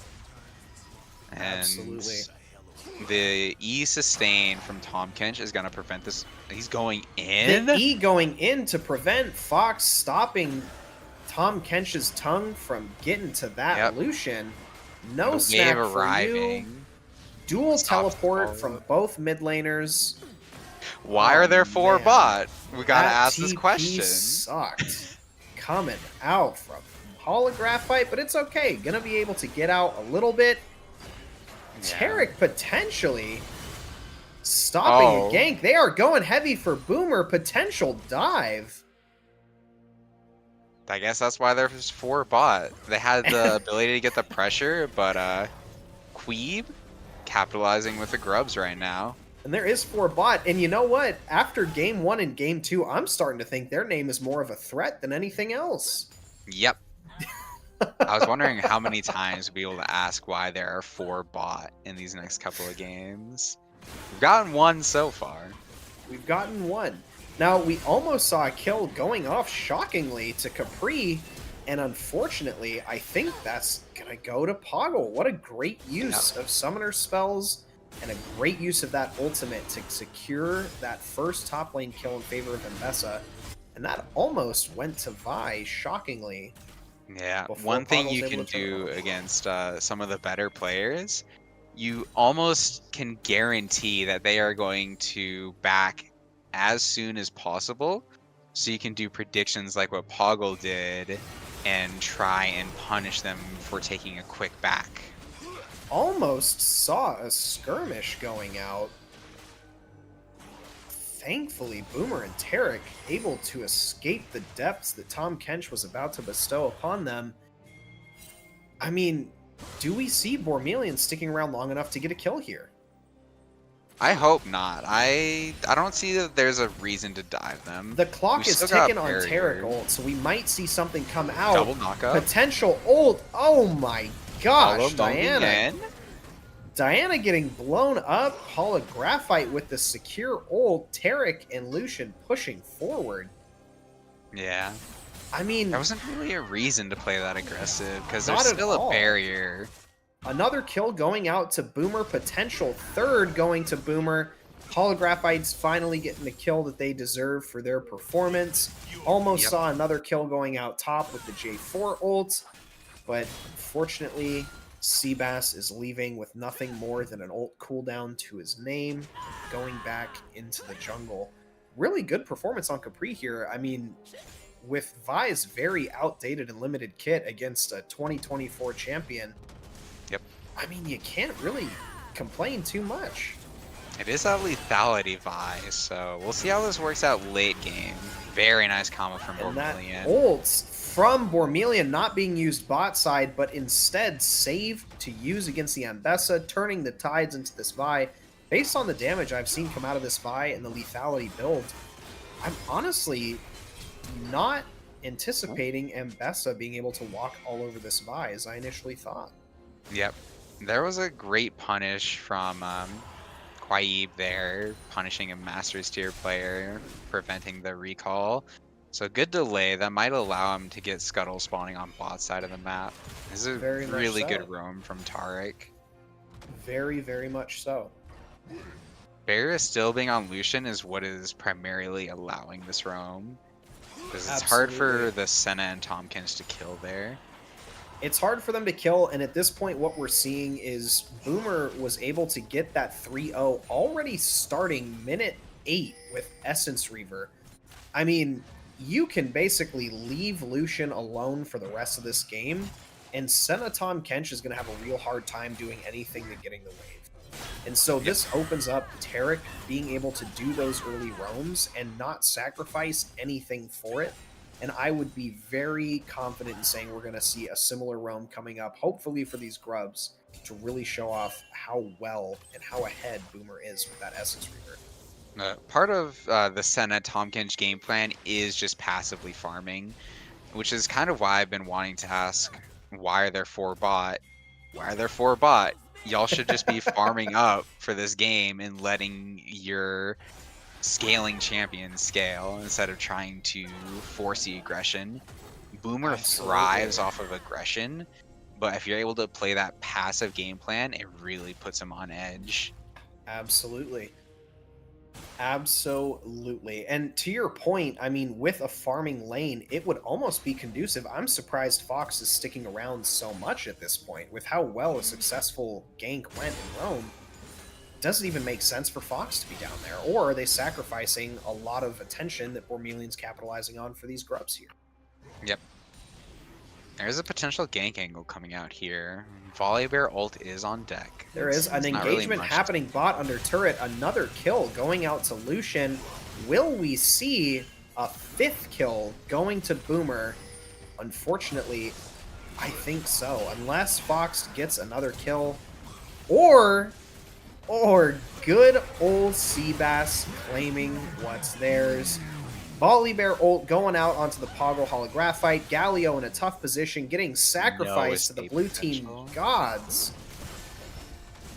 And, I mean, this is another one of those classic situations you see Boomer in where he's getting that inch, or in this case, starting the game with a foot, and we might see that lead transition into a mile at this point. Getting first turret at 11.5 minutes. A crazy gold lead in favor of 2,000 going to Lucian. Probably going to have a 2-item lead transitioning into the mid swap. I mean, this is a situation that we see Boomer in too often, and one that he is very comfortable being in. Vi going relatively even in the top side. This is a scary fight. But her going relatively even and doing that lethality build, there's a potential that the Boomer lead just evaporates if she's able to get in and explode him before the Taric ult goes off. And Mbessa flash down. Both flashes for Vi and Mbessa down. Now, one thing talking about lethality Vi, I think it's a really good, smart play to do. I mean, looking at both kits, if you want to sustain Vi, at least for lane, Vi is not coming out of those trades as well as Mbessa is. There is unfortunately too many cooldowns in Mbessa's favor and damage that goes off that would really make any sustain on Vi really inconsequential. A fight breaking out mid, ult on the River Otter, getting trapped in the octagon together. Tahm Kench escaping. Very surprised no one went down there. That was a great defensive execution by Wire their 4-bot. The Zeal allows Lucian to get more DPS out, but it's better to be a little bit harder hitting into champs like Senna and Tahm Kench because they're able to sustain through that DPS. A full engage here from Capri. Absolutely. Not having a full item though versus an Eclipse, that shielding is crazy. Absolutely, and I'm just noticing in the chat that we have very early feats. Everyone please type feats in the chat. Oh, no. We get another feat spam, this time going again to It's Pronounced Sweeba. Now, this is getting to the point already where we're seeing a 3k gold lead, and I mean, this early in the game, a 3k gold lead is something you do not want to be on the poor end of. Especially when most of that economy is situated on Boomer to Walrus in the form of almost an entire 2 items ahead of the other team's carries at this point. It is all eggs in one basket though, as well as the Ninja Tabbies does somewhat shut the Lucian down without armor penetration. So the gold lead is not as wide as it appears to be just from the itemization of both Cats Love Me and Boomer. Cats seeing the really good opportunity for them to get the Ninja Tabbies here against the Mbessa and the Lucian, as well as Taric. You'd be surprised how much damage his autos do. Oh, especially with the auto attack resets. I mean, I've seen Taric jungle a few times, and it's always impressive when you really realize how much damage gets put out by that mace in that man's hands. Exactly. So Volibear has opted into the AP-oriented build. It's going to be a stalemate against Galio until either I think it's Navori's Quick Blade until that is built, or if Galio gets a little bit more AP on top of that Dark Seal already. Absolutely. Map's dark. Fight gonna break out in top lane here? That's what I'm anticipating. We see Bormelian committing to this Poggle engage. However, Swaib is right there to shut that thought down, and Bessa getting a back off. I mean, if Capri, Capri could shove this wave. Okay, that's what I was thinking. Poggle back in there was not good. Boomer to Big Walrus, damage. getting out onto Senna. Cats Love Me, saving River Otter very heroically. What a wonderful, wonderful team play there. Classic Tom Kench Senna play. We have the aggression, though, coming in. The Navori giving that movement speed, as well as the Ionians coming out. Absolutely. Rift Herald up. Bormelian potentially in a Very bad spot scary. here. Yeah. Poggo ran Mistimed out on of the Terran. dashes. That is true. Bormelian capitalizing on that. Rift Herald fight going to break out here. We do have Galio staring menacingly, ready for the aura check here. Probably going out onto Fox. Cancel that. Big A ult. lot of ults getting blown. I don't even know who's in the worst position here. The Taric ult.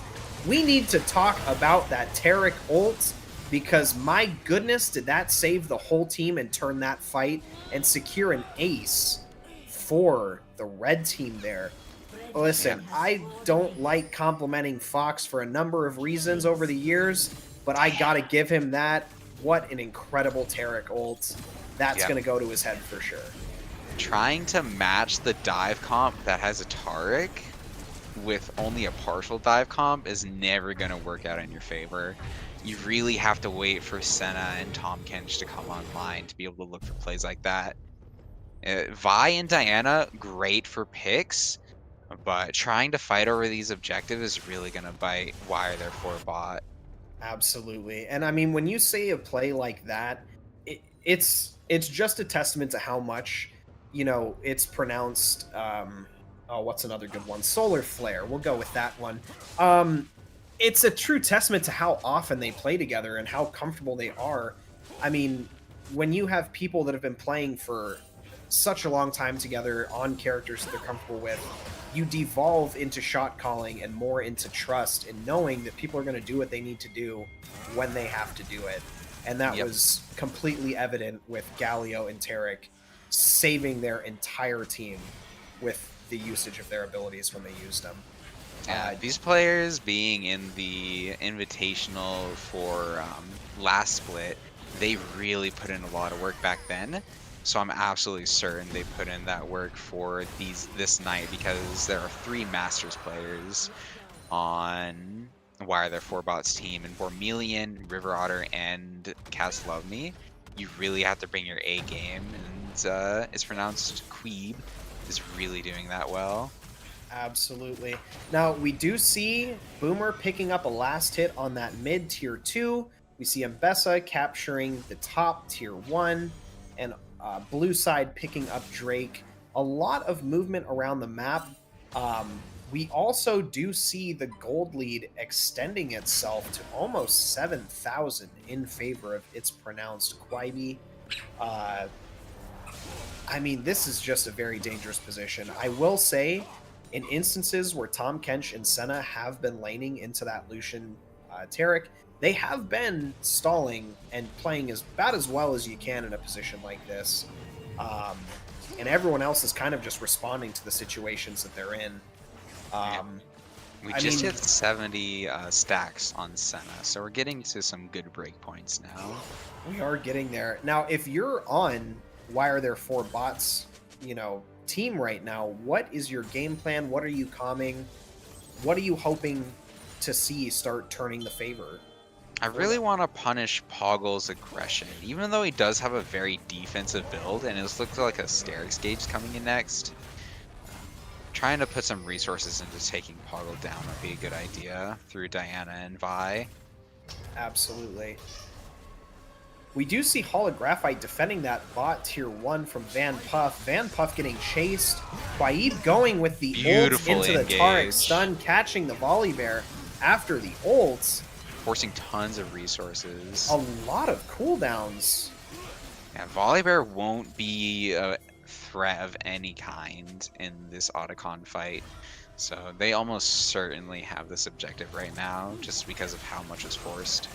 We are down Absolutely. J4 ultimate and Lucian, but the Lucian lead is big enough to where they can burn this objective. We do They're looking to see fight though. the fight coming out. The early Tarek ult, not a good sign, and hopefully Why Are There 4 bot can turn and make Diana use of finding this. that angle. Diana getting the angle. Tarek potentially going down. Diana suffering for her engagement. Red staying up.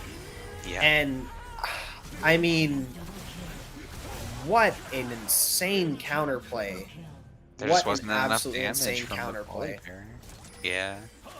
Volibear not having the ultimate, like we just said, isn't going to bring anything to the table. So they could have just given that objective and gotten gold, potentially. There are 3 camps up for Why Are There 4 bot. Gotta ask that question again. Why are there 4 bot? We have all these camps up. You know, we could have just gotten guaranteed gold instead of taking this fight that was very heavily not in our favor. Absolutely. Otacon getting claimed by the red team, extending that gold lead to almost 10,000 at this point. I mean, this is one of those hard moments because obviously games can change in a fraction of seconds. But at this point, I mean, Why Are There 4 bot really has to start making some very calculated plays around the map to start clutching back some of the gold loss and preventing its pronounced, Quaib from just running away from this game. Yeah, we are hitting item breakpoints for Why Are There 4 bot. Black Cleaver is online for Senna. Absolutely. We've got the Spirit Visage on for Volibear, so he can potentially... Maybe we send Volibear against the Mbessa and get Vi into something that she might be able to kill. I think that's the best way to do it. Bormelian and Starts River at Otter potentially setting up for a dive topside. What's going to happen here? Mbessa, 3 people pushing. Capri getting jumped on early. Poggle buying himself some time, but River Otter and Bormelian taking away Poggle's minion wave. What are we about to see here? The ult going on to Senna. Beautiful ult by Poggle. The flash getting under turret. The shield solo defending. I mean... Excellent play from It's Pronounced Bees. And Boomer getting the solo bolo in the side lane. I mean... Oh, man. Oh, man. I mean... Listen, for the amount of times that Poggle has entered my games when I wished he would have done what he just did, I gotta give it to him. That was executed almost perfectly, and I think, I mean, we could go back and analyze and find something, but that was about as perfect as it could get. Picking up the ace. Do we see the end of the game at 23 minutes here? They burned a lot of resources in the top side of the map, so they might not have enough to defend. They're doing really well on the zoning angle, though. That is true. I mean, if Red Team just gets a single pick or two here, it's going to spell the end of the game as they have another minion wave coming in. Poggle pushing forward, buying their team some time, sorry. Oh my god. Only having 3 grubs is really hurting them, because if they had at least 5, they might have been able to definitely get 1 Nexus turret, potentially 2. Why are there 4 bot? They might be walking into a trap here, but their resources are coming back online. Why are there 4 bot? Why are there 4 around Baron right now? Bormelian getting ulted. Tom Kench in the back line. Senna getting blown up. Bormelian getting killed by Mbessa. Tom Kench getting killed. This is just unfortunate all around for Why Are There 4 bot. And I think we're going to see a 25-minute game in favor of It's Pronounced Quaib. I don't think there's any way for their 4 bot to come back from this. Game 2 going over to Red Team again. I mean, just a lot of skill on display here. I can't say I'm disappointed in anyone's performance, and for what they were given, Why Are There 4 bot did about as good a job as anyone could against a team like that. Very well played by everyone. What an incredible game, too. They definitely had the angles to make that comeback, but the lead was just a little bit too insurmountable from the early game, unfortunately. So Absolutely. And I mean, Boomer notorious for running away with those games. Why Are There For Bot did a great job trying to shut that down early and play around the game there. And It's Pronounced also just ran away with it. So all just it's around, pronounced. It's Pronounced. Well, Just a wonderful time. yeah, congratulations to It's Pronounced Kowibi for that big game 2 win there. And that takes them to 2 games. So I getting ready now for game number 3. As I looked at that, as I was watching that game, I had to, like, one moment that really stuck out to me was early on when Why Are You Bringing 4 Bot brought 3 Bot and decided they wanted to try and tower dive. Maybe they needed that 4th. Why didn't they bring 4 Bot? It's probably what they should be asking. And the Absolutely. Galio was there to counter. It just seemed like they really wanted to make that play work, and it just didn't work out for them. And it really, from that moment on, it was definitely It's Pronounced Quaiba. It was just their whole team just pulling further and further ahead. So just well played, really, to everyone. But congratulations for that win.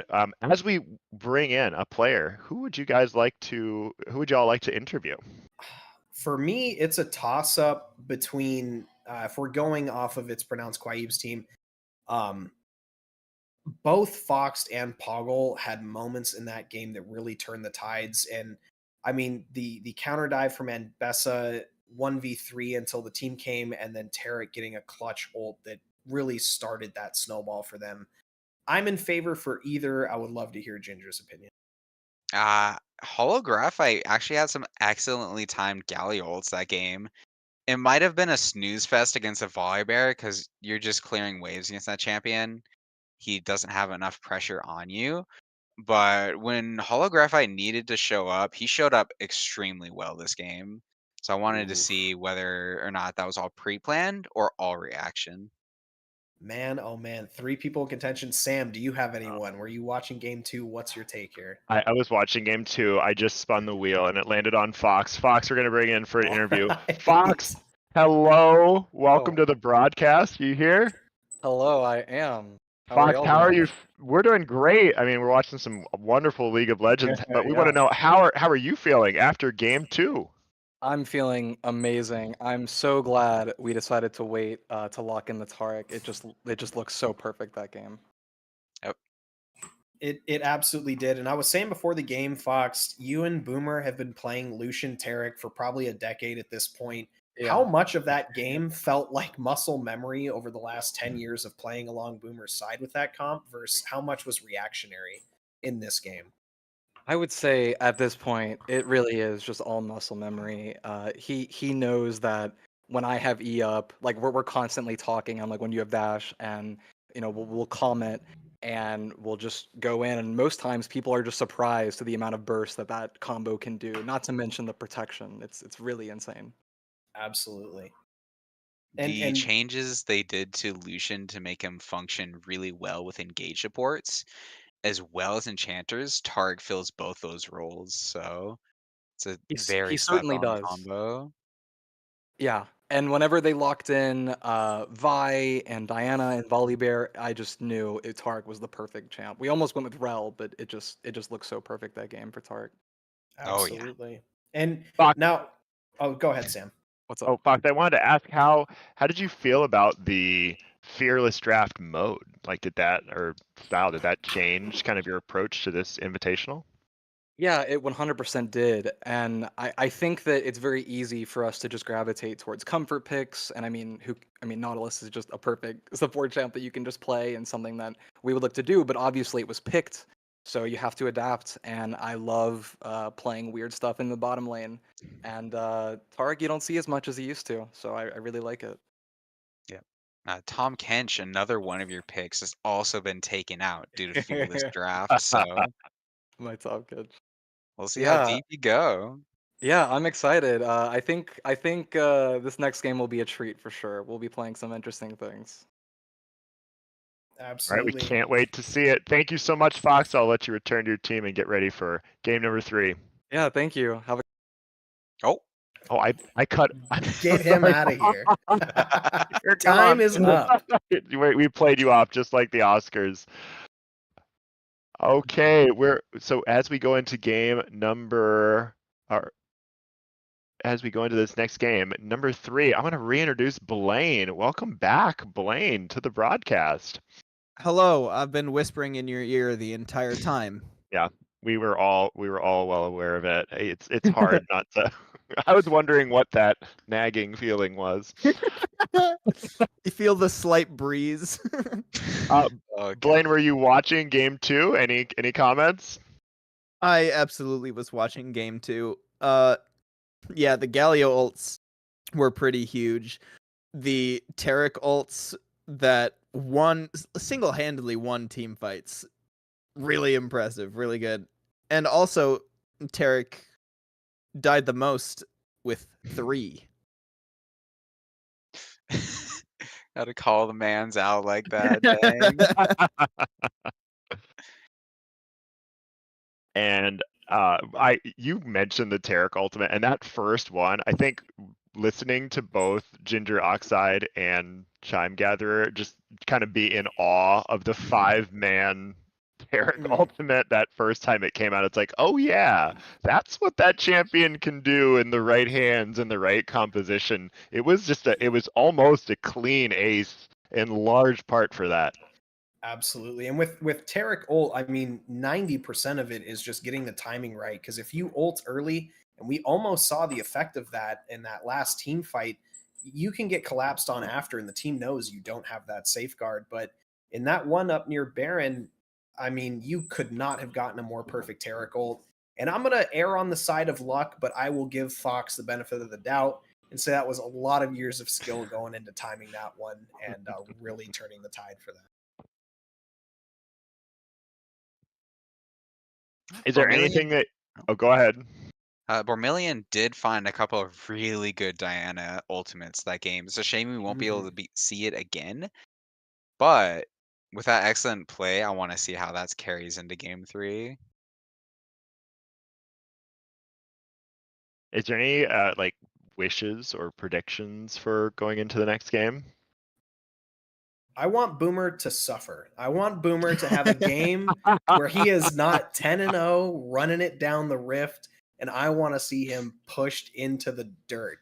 So that's my hope for game 3. I'm hoping that Why Is There 4 Bot can make that happen for me, and I'm going to be cheering for him going into game 3 here. Cats Love Me could play Sivir and just force that CS fest to happen. They play super passive, let Sivir hit 350 CS, and then they win the game. I'd love to see that personally.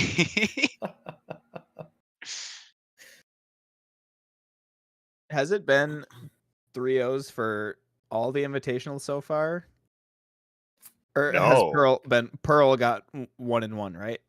Yeah, Pearl was a 2-1. It was Okay. Pearl was a banger of a series. There was like a pentakill on like a walk-off backdoor. I mean, it was wild ending to the Pearl Invitational. One of the richest we've had. Yeah, I definitely want to see Why Are There 4 Bot get the dub in this last one. Yeah. Absolutely. And I think with Fearless putting everyone into a weird third game frazzle, I think we might have our best opportunity at seeing that. I think a lot of picks have been exhausted by it's pronounced Quaib, and I'm a bit unfamiliar with the picks that might be coming from Why Are There 4 Bots. So very excited to see how this draft plays out, and I'm hoping my my desire comes true and seeing Boomer a little behind and suffering and struggling to keep up. I think it'll be a more entertaining match watching that bot side there.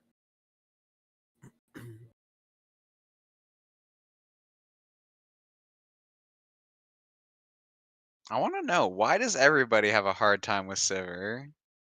I think she can really ride that line once you get good at using her passive. She's a I lot of like fun. her. I am a certified Sivir enjoyer. I don't play ADC often, but she's definitely one that I like.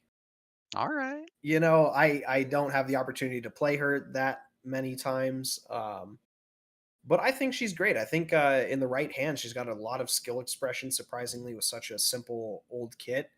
And I think in the right hands, you can do some damage and kind of be a little mosquito and a menace. So Ginger Yeah. Oxide, I agree with you. Like if you're gonna think that Sivir is boring to play, I feel like you kind of also have to say that at Jinx as well, because both of them allow you to kind of sit there and get this like nice little movement speed, moving around the fight. Yes, Jinx can do it at a significantly longer range, but Yep. still Sivir has tools to impact the fight from range as well. And nothing feels better about just when you're kiting away from like one tank who's trying to get to you, and then you're ricocheting everything onto the back line and just critting them to death without them being in range. And so Sivir can be a lot of fun. In fact, I've never had the opportunity of playing against Boomer, but there was one game we were queued into on a league night together, and unfortunately, for whatever reason, the Riot Gods didn't want us to play, and so that game, like the lobby, just was doomed, and the game would not start. But I was on Sivir. That was the lock in. It was going to be me on Sivir versus Boomer's Ezreal, so it likely wasn't going to go well. But I was on, but I was going to play Sivir into it. Yeah, before the uh, Sivir buff she got recently, that Ezreal matchup was unplayable. Now it's actually not so bad. Austin, however, did bring up Seraphine bot lane. I think she got some buffs for APC recently specifically. I don't remember when they went live, but oh god, I do not want to see that champion. I used to love playing her, but how they made her heavily a support champion and took away most of her APC viability really pushed me off of her. I think I've only played Seraphine in ARAMs. Fair enough. All right. It looks like the teams are almost ready to go. All right, I want to see all these cooks in the kitchen for round 3. Okay. Has Jin been banned at all tonight, or no? It's been just left on the table. Second game it was left up, Yeah. and it was not picked.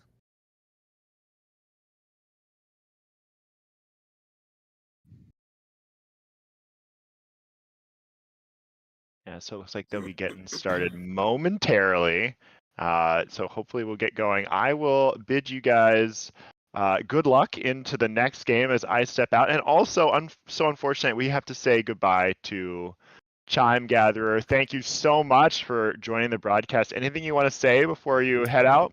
No, it was a wonderful time. Both teams putting a lot of skill on display. It was great to be on this side of the stream for once instead of sweating in a live game, and I'm very excited to see how this game 3 plays out. So looking forward to hearing Blaine and Ginger Oxide coaches or talk us through. It was a wonderful time being on, and I'm looking forward to catching this game 3. So thank you so much. All right. Thank you. Thanks, Good Chime luck. Gatherer. Good luck to Droxide. Good luck, Blaine. We're opening with a Gwen and Cho'Gath ban once again. Do you Followed up know by why? another Kindred once again. Are Yeah, we just going to see the same bans every single time with one probably. difference? It looks like these are the champions that these teams think are really impactful from the players. I know Bormelian does have a really good Gwen and Kindred, and the speed Cho'Gath build might be Poggle's one of his things that he's been enjoying. It is very annoying to fight, so that might have been the meta read for tonight. Yeah. Darius getting the respect as well, very strong, and we're first picking Jin. We get not yet though. Oh, They're teasing us. All right, there we go. all right, The Jin finally locked in for Boomer. yep. Zaya left open. Cats Love Me really love Zaya, so Oh, the full lovers combo. duo. All right. So I'm we need excited for all some. these picks. Oh yeah. It is really hard to try and get the engage angle for Jin because Zaya can escape and Rakan can turn these team fights. So it's going to be very interesting to see what is pronounced Bees brings to the table. Lily getting left open, he gets to play. I don't think I've seen his J4, but with Diana being fearless, Lily is his next best champion. I do remember when I played with Quib, there was a bit of Lilia in there. Yeah, I'd say a lot of Lilia. A lot. You have to really punish her early game or she is unstoppable once late game Just rolls runs around. around you in circles. Yep.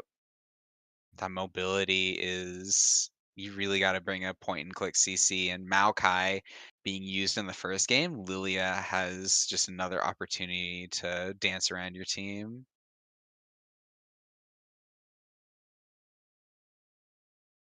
It's pronounced Schwab. They do have their what is the word? Like their star picks almost in I was Jin gonna and say like Victor. mains or Yeah, they have their main picks just fully handed to them. The Sejuani, I'm not sure why it was banned, but Jinx is also one of Boomer's menace champions, so I can understand that one. Jin is is a little Boomer bit more of a Jin or more of a Jinx, like known for? um he's like the hashtag that you have to put on your Riot tag nowadays is just Is Jin. Just Jin. But he has had a couple of perfect nights in CMSA on Jinx. So so for the 3 picks so far, who do you like better? um it really depends on where that jungle or how that jungle is played because it's pronounced bees. They have an amazing scaling comp. Jin, ooh, Is that Yorick. Yorick jungle? I don't actually. It, I don't know. Jace could still mid. He's pretty good there. Yorick's pretty good top, but he's really strong jungle. But Jin and Victor having that hard scaling opportunity, it's Mhm. really hard for Zaya to do anything against the range that they have right now. Um, Soraka also another range champion, so I'm not sure if Zaya is gonna really bring much to this game.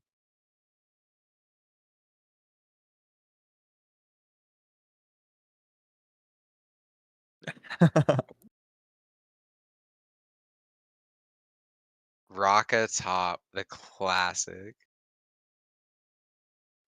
We do not have the draft right now, so apologies, folks. Yeah, we're just looking at a Soraka. Oh, there we go. Camille. Thresh. Wait, actually, that's a Thresh top lane. I'm pretty sure it's Soraka top. No, there's no way. There's no way Poggle would play Soraka, right? Thresh is so much cooler. AP Thresh is amazing top lane. I did play one night of CMSA where somebody picked Thresh mid.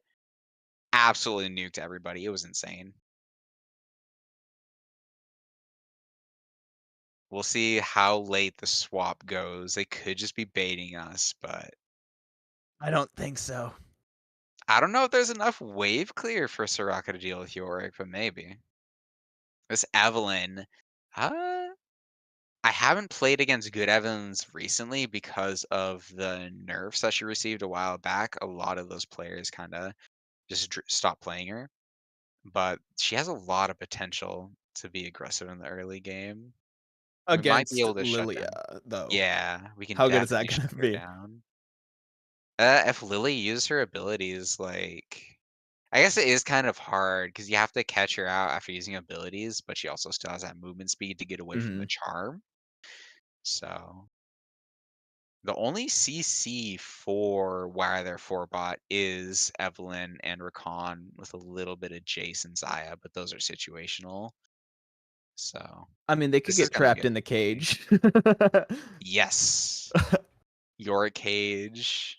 I'm so excited for this Soraka top lane. I'm waiting to see the build, the strategy, like, are they gonna stay top the whole, like, for all of laning phase, or is it gonna be like, you remember like Yumi Master Yi jungle? Oh god. I remember Taric mid Master Yi. That's how long it's yeah, been. yeah. That was a menace. Yumi Master Yi. Yumi Hecarim. That's scary. But Soraka top, I don't know. That wave clear is going to be an issue. And I'm not really sure how it's pronounced based is going to be able to play these team fights once it comes to the mid game here. I mean, how is Soraka gonna defend if they like go for the dive? Like, if they get Jace, Evelynn, and Yorick around the tower, like, can you survive? Because, like, No, yeah, you you need you your can heal Thresh with the Drone. Q and like maybe get a good silence down, but Yep. I think you'll Yeah, just get melted. yeah, Fox really has to be on point unless it's a full tank Soraka. Fox has to be on point with these roams or they will get fed off of their bananas that Poggle brought to this match. Yeah, overall, I'm leaning more towards wire their 4 bot on this one. Yep. Very solid comp. Other than the Xayah, she's gonna have a very hard time against the Victor and Jhin. Lilia, if she's on point, can really play around the Xayah E. But you never know. It might just be a mental stack overload catching out that champion, and the follow up is very strong from Mhm. Jace, Rakan, and Evelynn. Yeah, they got some decent poke with the Jace, hoping to whittle someone down before a big fight starts off. But then, oh wait, Soraka exists to heal Yep. everything back up. But that split push, don't deny your split push. Hullbreaker still exists. I Mm. don't know why, but it does. Oh, So last game of the invitationals last week. It was a nightmare yeah. facing the Yorick and Ziggs combo. Ziggs' damage to turrets is just absurd once he hits 6 items. You can almost 2-shot turrets with his passive. It's that strong. Not to mention he still has W. So All right, we are on the rift. Let's go. I want to see some aggression. Thresh can really allow for a early invade, but I don't think these players are gonna play like that. It's better. It's usually better to play 5-point, but it's It's more better, but fun. come on. I It's know, game right? 3. Come on, let's see something spicy. We already have the 2-0 lead. This one's. Some people play third games all the glory. I'd rather see people cut loose and really push themselves to the limit. We will be able to see that from Boomer and Holographite on their mains. So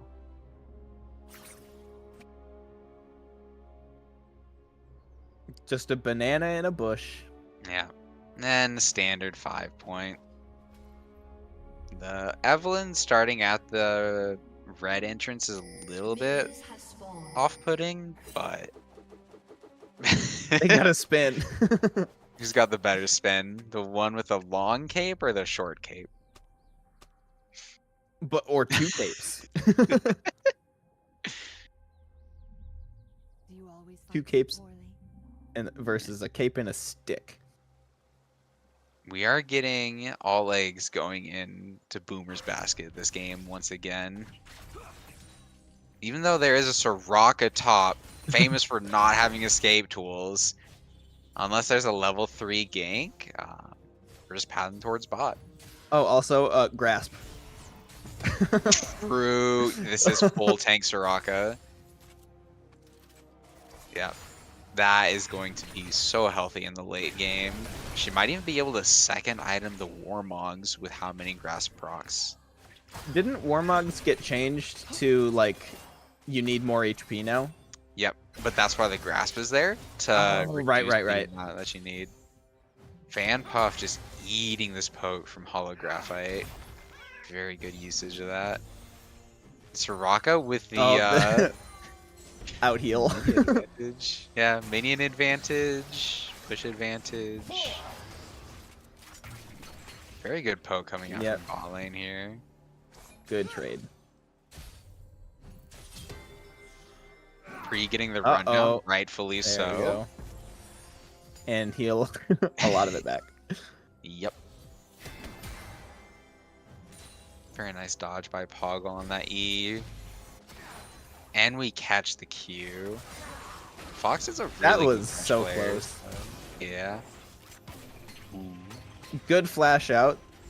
I don't know if that would have ended in a kill, but No, Zaya's only level 2. She definitely yeah. needs 3 to deal the damage. We'll see if Bormelian's able to punish the usage of that ability there. They are playing X-Flash? absurdly aggressive. Oh. Very nice movement.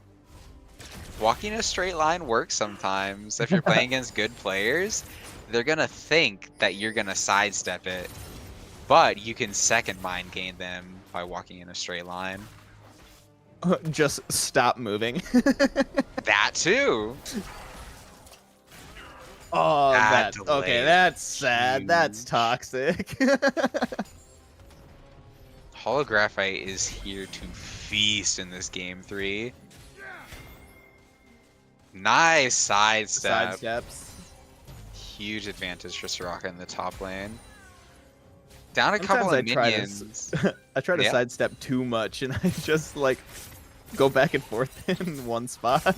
It's all about mixing up how long you walk, because you have to do a long walk and do some short walks as well, just Mhm. differing the timings that you do. Bone plating on Holographite really reducing Jace's damage output. Very good rune choice. Here's that aggression coming out on the top lane. Can only flash, but there's a... Oh, red buff just fell off. Very Good nice silence. silence. No mana on Capri. Should have just stayed on the wave. Lost a lot of minions for that. Yep, Poggle kept flash up that whole time, ready to get away if needed. Yep. Very good aggression by Fox here. Nice sidestep. That was a great hook. River Otter wasn't able to want that one. I don't think they... Actually, no. They do get the kill on the cats with the flash there. A double is also on the table. Van Puff is not moving. Very nice W. So 1 kill going over to Boomer. No flash, though, on him or the Thresh. Is this gonna River Otter- result in a kill? Oh yeah. Yeah. Ooh. It might even be a return kill. No boots, though, on Evelyn. Not enough movement speed to keep up with the Lilia passive. I want to keep an eye on the build that Poggle goes for. Yep. Because we got the Ruby Crystal and is that a glowing moat or something? Exactly. That's what it is. Ability haste is Nailed it. really good on Soraka. So Good Fox, hook. beautiful aggression this game. Doing really well punishing. Can't get the 4-shot off, but getting all that health gone. Presumably Jin is looking to take a recall here. With a kill under his belt and 43 CS, he does have some good buy angles. Maiden's on the table though, and Soraka will not be able to deal with that push anymore. That's gonna be 17 tough to CS deal with. Yeah, 17 CS lead is really absurd. Trying to punish these flashes. Nice stall. We might look for a kill Oh, here. this is gonna be huge. Babe coming in. Nice flash. Overextension. Beautiful W by That River was- Otter to shut anything down. Yeah, that was really good. I was just about to say the Thresh death sentence combined with the deadly flourish is such a good Oh. He wants it. You don't need to play for it. There it You is. get it? He Thresh is buried looking him. at this roam though.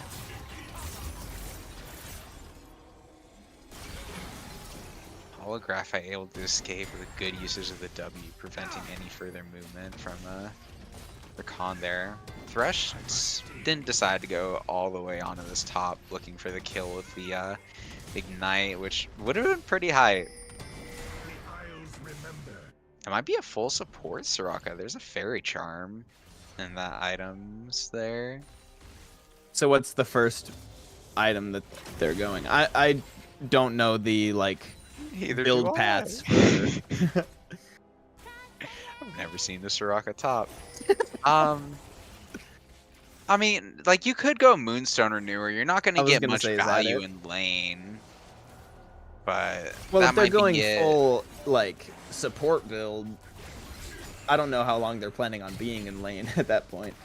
Yeah, you just need somebody to answer Yorick. He's like known for being a split push demon. You can't have somebody not answer him. So it's going to be a 4v4 almost the entire game. Victor shouldn't really show up in any team fights if Capri is playing well, especially if Wire their 4 bot are getting the grubs. So we'll see whether or not they're able to play for those objectives. It looks like it's pronounced Bees has gotten the first set of grubs, so they have the advantage there, preventing the grublings from coming up. Invisibility. Yeah, that was really important for them to get that. Yeah. The charm. I don't think we have enough damage They do for have the Wish. kill. Sea Bass. Oh, the extra healing. We still get it though. Double on the top side of the map.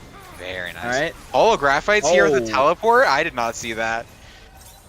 Capri overextending Yorick. here. Is he able to walk out? Very nice. That Why are shovel's there- gonna be putting in some extra work. Yeah, why are there 3 top lane? I guess it works. Soraka, no flash. Like you said earlier, they are just gonna feast on that champion. Is that turret just gonna go down right now? It's got a little bit of time, but Yeah, I think it's gonna next beat the last game. next push. That one explodes, especially if the maiden is able to get out here. How many Putting the grasps? upright sun jet sense. Yeah, how many grasps stacks has Poggle gotten so far? This fight's breaking out. Beautiful play by Zaya here. Very nice attempted turn, but Zaya are stopping any further action. Ia almost up? Not quite. Great delay on the curtain Gen call. R. Hitting everything. Hitting everything. 2 huge kills on that curtain call. That's why that man's known for Jin. Has it in his Riot tagline. This Evelyn, instilling paranoia, has just walked away from that fight entirely.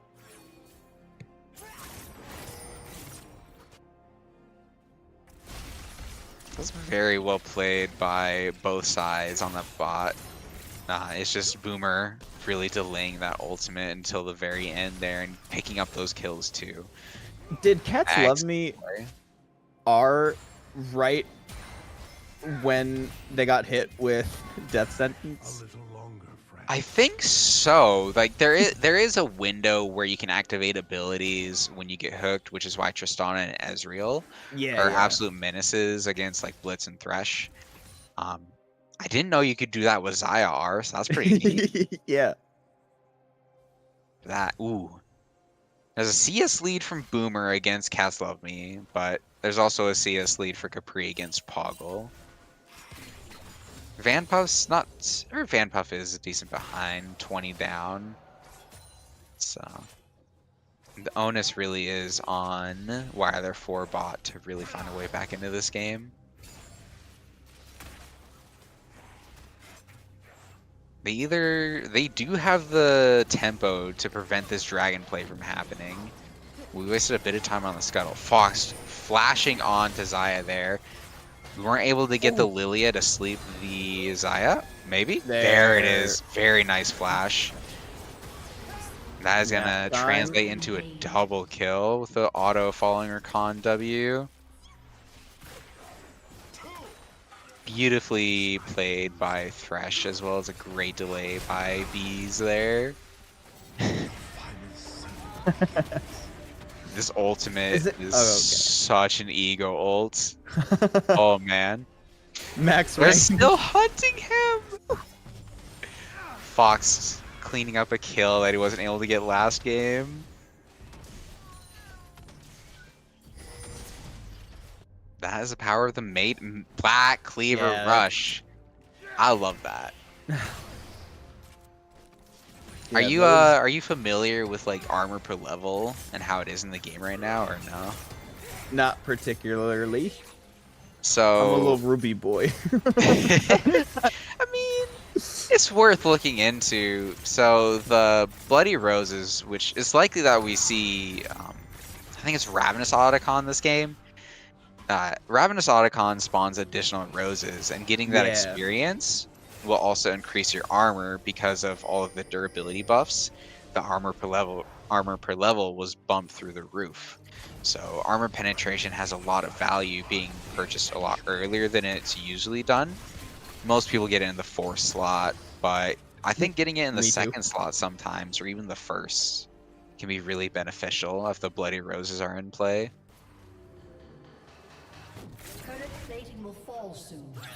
Yeah, 7 kills to 5. I think we're definitely getting voracious.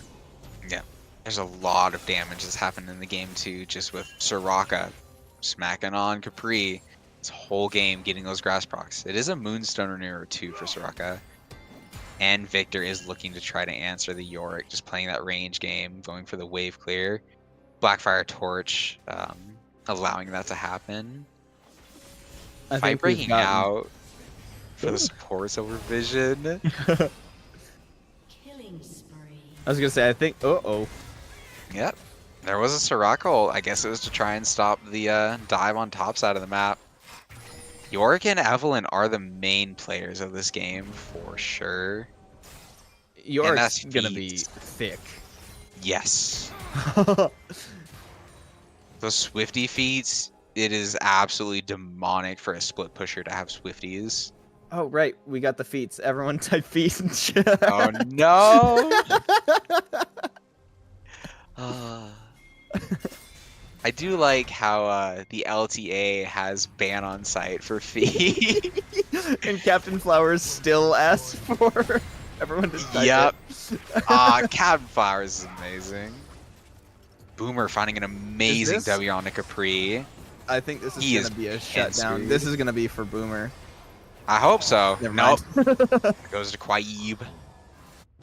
It's actually really good. If you can accelerate Lilia into the late game, that'll help close this gap that's developed on the top side of the map. Oh, and that's a hull breaker second too.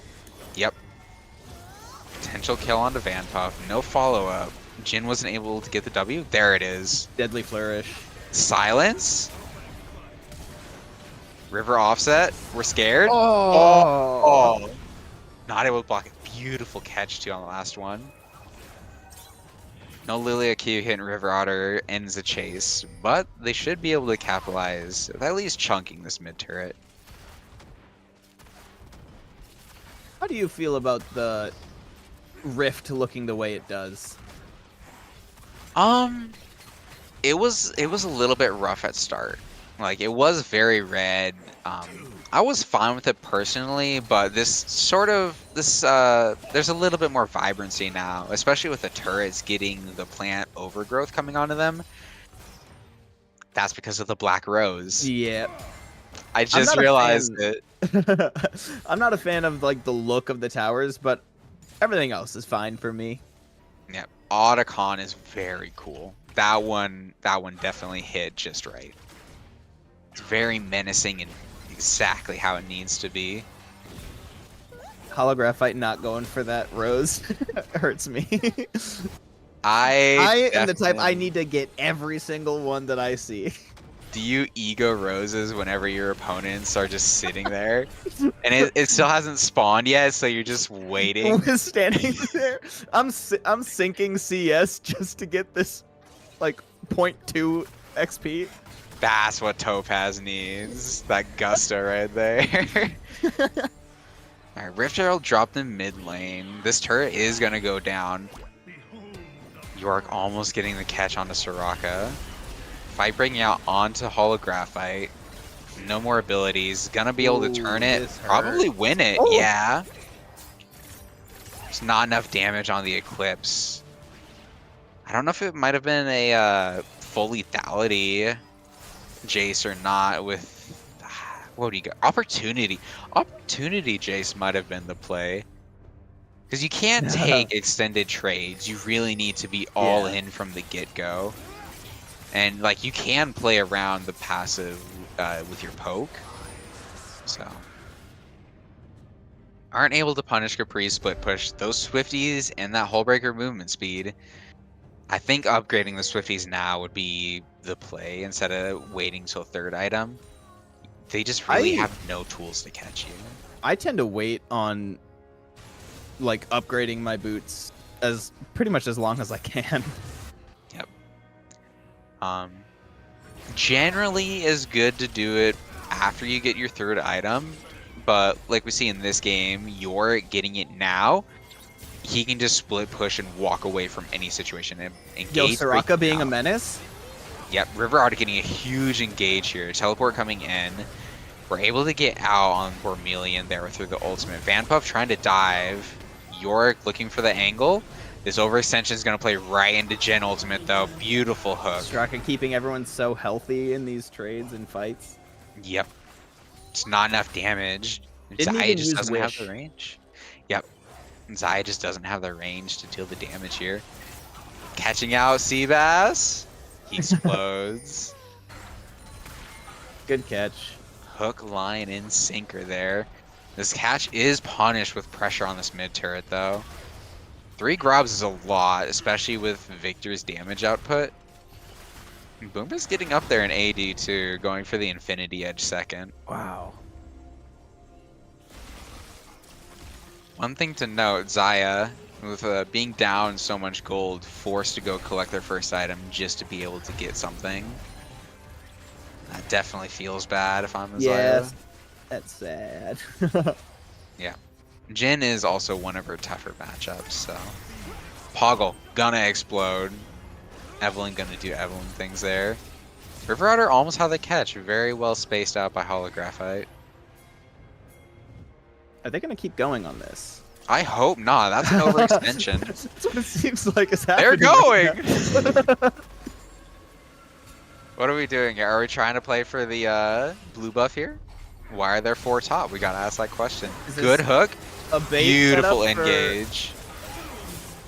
Very great usage of Wow. the cleanse there. That cleanse gets 2 kills. Capri's too tanky. They aren't able to get anything else if they play this right. That's Otacon for why are there 4 bot. Now we know why there are 4 top. They were doing a very get excellent Otacon. bait. Yeah, very excellent bait by Cats Love Me on that hook. This gold is in their favor too after that fight. Hopefully they're able to get recalls off to spend all the money they just acquired. How do you feel about the blood roses spawning? It is a pain for me to take them. It really sucks for Jin and like various other champions that like take forever to auto attack. Yep. I do get the pick on Van Puff there, but Soraka is forced to wish. Well, I think that's the strategy with the Soraka. You think it's just a little tiny Soraka. I could kill this easy. Yep. And you just And heal for wish. your entire health bar. I'm not sure what the blasting one is building into. I'm not that familiar with support items. I'm thinking Imperial Mandate. I was gonna guess Shirley's. I have no idea. That is a really good item. I don't know what. So supports are starting to catch on to it, but they're building it in the wrong situations. Like, yeah, Lulu can use it to allow her team to gap closure or escape, Uh-oh. but she also wants to be in. Oh, Poggle forced a flash here. I think Poggle's still stuck. Yeah. Quabe coming in to protect. Yeah, there it Not is. enough. This dragon fight just fell in the favor of why they're 4 bot. And that's They why they're are there. getting steady, consistent picks. Beautiful CC chain. Able to get the autos out. Vermilion playing aggressive here. Cast Love Me trying to do it. Ooh, Is that a hook over the Dragon Pit? that was. Oh my god. These And death that root sentences follow-up. and deadly flourishes are perfect. Yeah. I kind of was hoping to see River Otter play Thresh tonight. He has an excellent Thresh, but Fox is doing an amazing showing on the champion as well. Yeah, Fox is filling in for River Otter. Yep. That Boomer and Fox synergy is really showing in this game. They have been on point for 90% of Yeah. their plays. Yeah, Boomer once again just deathless, like half the kills. Yep. Doing really well. The best thing that a team can do against Boomer is nothing. Like, that's the best way of playing against Boomer. Smolder, Sivir, something that really likes to farm. Unfortunately, Ezreal was taken off of the board, but he's also really good. Where you just want to stack your tier, you want to stack your passive, or you want to get CS, CMSA record.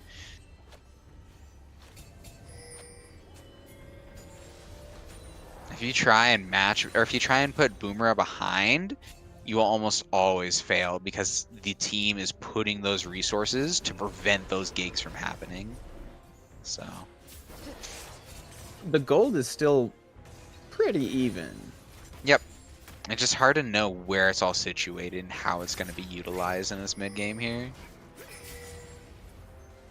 Nice sneak from Bormelian. Fox looking for Capri this- though. Huge root. Got caught. Nah, guaranteed kill there. They just can't. They have to stop bleeding.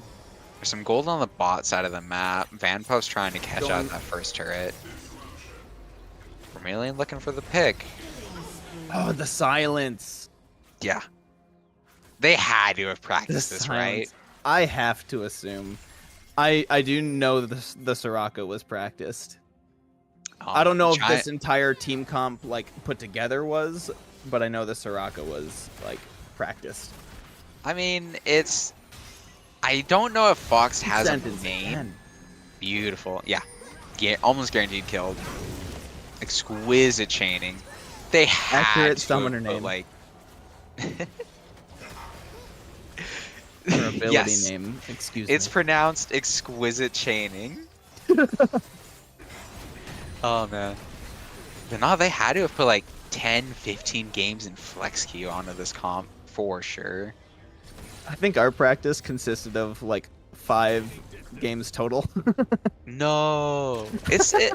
Practicing with a team is really fun if everybody's on the same what is it? Same mindset. Like if you're all really if you're all on the same mindset and you're playing together, that's one of the best experiences in League of Legends, truthfully. I have been trying to get a flex squad together, but it always comes out just one person short. All right, so we got a little bit of a lull at this point. People are just back in, getting these waves cleared up. Yep. Next objective. If it isn't Baron, it's going to be the dragon. An 80 CS lead for top lane, but it's also dwarfed by Victor and Jin being well over 200 at this point. Yeah. So the Yorick split pushing, there's just been too much team fighting, honestly. We had to play for potential picks by setting up Vision in the junglist game and letting Yorick pressure the side of the map so we could catch out or pick up objectives. Zaya does have good objective control, but Oh, I see. Yeah. The Soraka built Dawn Core. I forgot that item Yes. existed. people need to buy it more. It's so good. Like, it really is a good item. You get a lot of AP and you get heal and shield Yeah, power. 16% additional. Yeah. Yep. People really need to buy that item more, but too many people are playing like full AP, or I really don't like Malignant's Karma. It's just, it doesn't utilize her kit as well as it could be. Oh my god, Another death blind sentence? hook on Another- invisible. with the immediate W. Cast Love Me playing scared. Wipe. Almost enough damage. What's that? Thrush W gets out. Van Puff caught out on the side there. Everyone Fox, is another sleeping. engage. Everyone is stunned. Beautiful flash forward. Nice R. Reset the Jin. Can we delay? We're getting the healing. Capri. Beautiful split push. Doesn't have the tier 2 boots. Does have the Leandries. Or tier 3 boots, rather. Does have the Leandries. Is just going to be able to walk away. But tier 3 boots will make this so much easier. A solid pickup from Yorick, but that is 3 of your members going down. We need to be doing what we did earlier with that cleanse bait. That's how we get a play like that done. We can't take the full team fight. Alright, Dragon is back up and it will quickly die. Yeah, Boomer 12-0, 4 items. That dragon explodes. Have you seen the Jin buffs they're doing next patch? I don't know exactly what it is, but yeah, Jin is getting buffed and Lilia as well. I don't know what the buffs are, but yeah. I don't like Lilia getting buffed. I hate that champion. Nobody picks point and click CCs. We have a potential engage coming out. Gonna put a pin in that. They melted nice it down, sneak though. on the Baron. River Otter using W to escape. They all get out, and Jace Yep. is still bot pushing in, so if they keep going, like, they're gonna lose a fair amount. Yep. We are forced to get these recalls out, but Jace with a cannon, that's huge here. He's definitely getting turret. Could sack for inhibitor. No, I'm just gonna doing play the it smart, safe. doing the smart play, staying away. Boo. Yeah. I wasn't even sure that was happening, so that was a beautiful sneak by Wire their 4 bot. That's I didn't even Zaya. realize. I didn't even realize it happened until then. Zaya, once she gets Infinity Edge, she has a lot of crit specific scaling in her kit, so her turret or her objective taking power skyrockets once that's completed. So why are there 4 bot? Still has a very good chance to make it through this game. I was scared that was gonna be stolen by the Jin trap. That's always a grand old time. We just sent the maiden down here to die. I respect the pressure. Allows Jace to be active on the spot side of the map. But the Jin buffs that we're go on. I was just saying, Maiden is so tanky. Yeah, she's gotten a lot of buffs to be as strong as she is. For Jin, his buffs, he's gonna get some attack speed scaling for his passive. So it's nothing too major. Ooh. It makes his uncommon builds like Yuntal Wild Arrows a little bit stronger. And Yuntal is actually performing well. Ormelian looking for a pick. Beautiful punish angle on their aggression onto Yorick. Yorick should be staying here looking for this fight. Trigger Seed? Yeah. Nah, chickened out. They could have taken that 2v3. Maybe not because we don't have Rabadons yet. As soon as that's complete though, that fight is won. Jace bot. No, the hook! Exquisite. Lived. That's 2 dead. Probably 3 dead. 4 dead. Oh no. We are just bleeding now. Beautiful flash to get out, but not able to get the full escape. The death timers are long. Yes. I have not heard Lilia get called or had that phrase referenced yet as awful. Why, That thank deer, you. Yeah, that deer is terrifying. She's hit that late game relatively unpunished. Beautiful angle from the rapid fire cannon hit. There was no sleep, so that flash might cost him the game if they're able to punish it. How much damage is this? Fourth shot does a lot. quarter damage. Yeah, 4 crit items, 100%. Jin is thriving. Soraka allows the Bloodthirster to be skipped. Alright, box goes down to keep people slowed in the way so they can back up. Very nice defense. The Baron buff, getting those minions that had the cannon wave buffed up to delay. It's pronounced. You got a good one? Seabat. Seabat. It's pronounced Seabat. Slowing their assault down. Beautiful escape here. Good buffer, like the invincibility frames to avoid the. This flash to Everything. engage. River Otter trying to save lives, but can't play the hero against what 600 AD Jin. Ooh, Almost just caught missed that the death flash sentence. hook. J Yeah. split pushing bot to try to get something down, but gonna be met by Victor. Oh my! Where is she going? Moving. Hello? Yo, I didn't know Maiden can buy Swifties.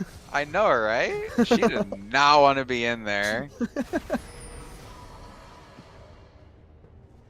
Alrighty. Thresh is picking up a lot of souls this game. Already at 92. He did get some soul scaling buffs recently, so. Yeah, I've been seeing the lantern go down, just sopping up all that good souls. Yeah. Huge shields coming out.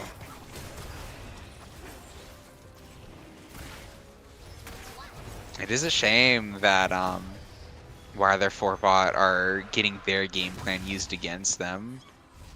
Just that lead is continuing to grow. It is only 3k gold, but it really depends on who it's on. Jin having as much money as he does, you really gotta play away from him as best you can. At the very least, like, trying to put him in a spot where he has to face a tank would be your best bet, but even then, he has the Lord Dominix. By the way, Boomer has been involved in every single kill except for 3 of them. All Yeah. over the place.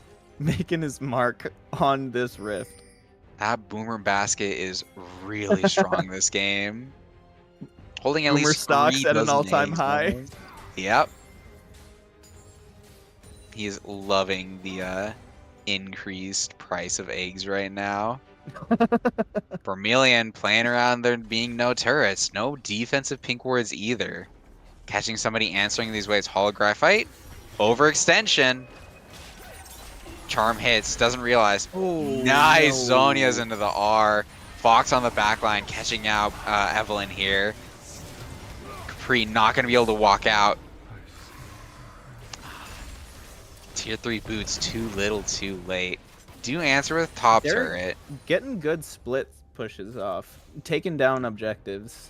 Keeping them in the game. Yep. Just navigating this deficit as well as it possibly can.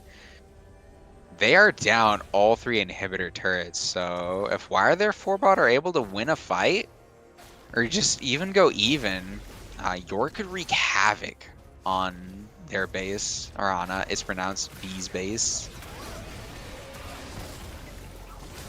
They are able to pick up this Baron though, so split pushes are going to be off the table for the next couple of minutes. Well, they still could. Yeah, but the Baron recall really is impactful, answering that kind of stuff.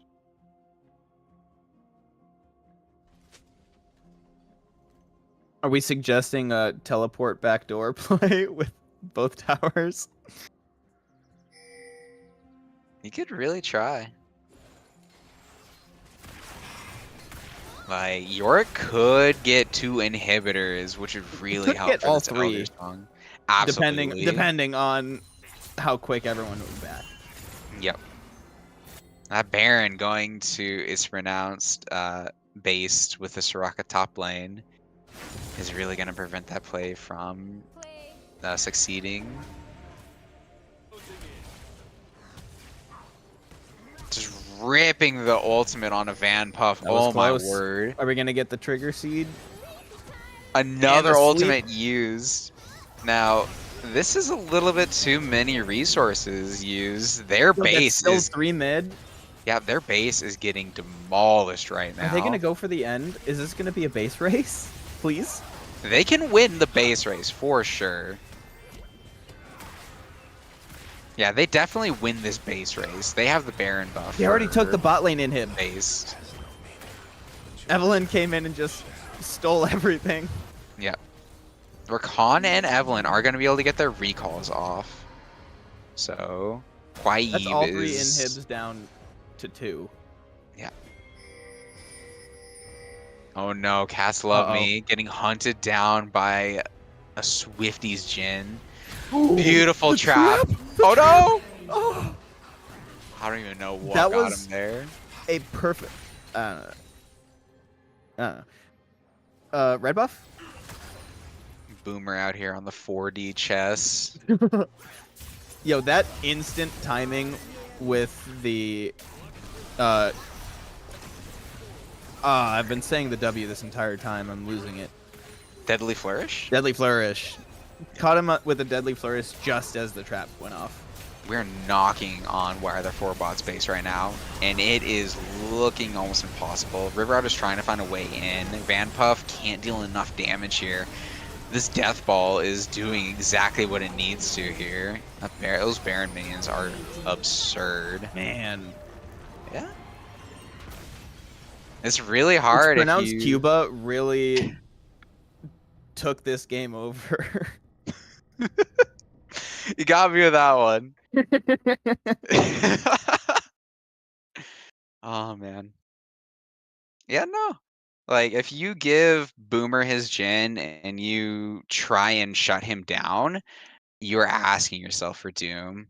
And Jhin does have that advantage matchup in Desire, so you are on the back foot. You have to be really on point. But well played to both teams. There was definitely some moments where their 4-bot really found potential to get back into the game. Mm-hmm. It's just the gap of money was too wide at that point, unfortunately. Welcome back, our third pal, Sam VC. Thank you. And what a game! What a game through! And honestly, what a great night of League of Legends. I think that the Fearless draft mode was a huge success. I can't wait to see it in the future for some of our invitationals. Yeah, that was a lot of fun. All 3 games were really cool to watch. Like, everyone was playing so well. Mm-hmm. And maybe a Fearless Night pre-made teams. You never know. Yo, can we though? That would be fun. What do you guys say? Do we want to pull in one for a final interview here after a 3-0 night? I What? have 2. Like, I mean, Boomer obviously ruined the Summoner's Rift, but we already, talked to them, So, like, I would say either Poggle for that Soraka pick or Quabe for, being on its pronounced SIBO team. Yeah, Cuba actually did really well, and it would be nice to hear his perspective. Fox was excellent this game, though. And just amazing hooks and really beautiful follow-ups from the whole team.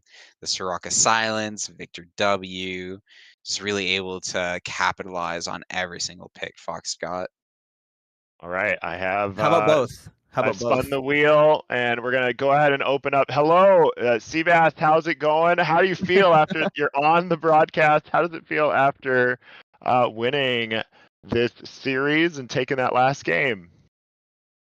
Pretty good, Are you- pretty good. So it was it was pretty good to play it through.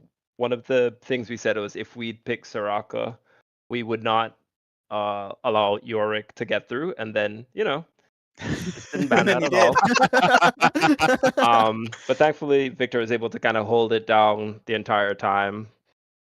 Was this whole team comp pre-set up, or did you just have like, if we pick this, like if we pick Soraka, we pick these like options? I think Poggle just kind of wanted to play Soraka, so we just let it happen. Yep. Yeah, Poggle said in chat, they allowed Yorick, and then y'all picked Soraka. So that was a massive ego play. Just the game plan completely out the window there. Yes, that was a banana.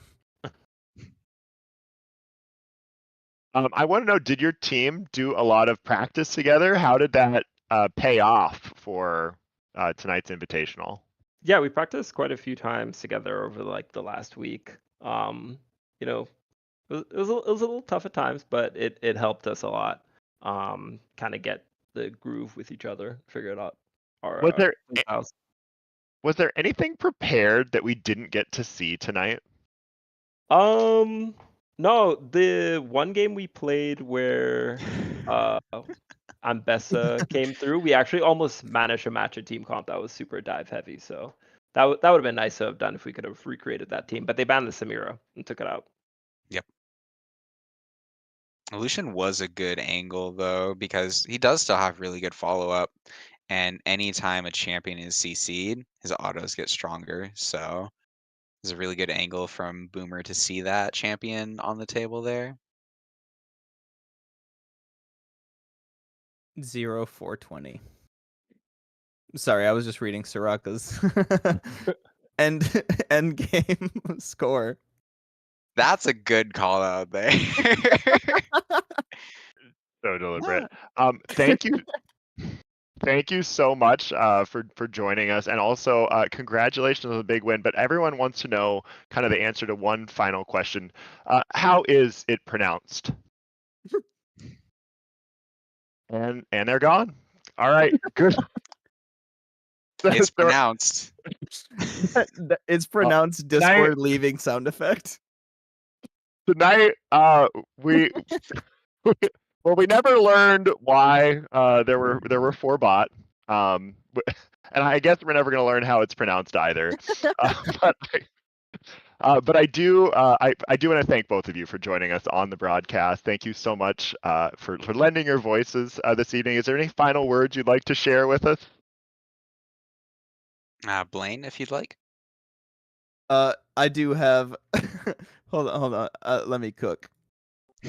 Hey guys, what's Alrighty, going on? I'll go first then. So, it's been a lot of fun playing in CMSA. It was a lot of fun commentating tonight as well. I'm gonna take a bit of a break from playing though. This last split was definitely really rough for me, so I want to try and up my game over the next couple of months to bring something better into the next time I play for sure. But I'd love to commentate more in the future. Well, you said that, and I know the players are going to miss you, and I'm like, oh, if you still want to be a part, the caster's desk may have a home, so we'll have to talk. Yeah. Yeah, But- casting is always so much fun. I love doing it. I love being on stream and getting to talk about the game.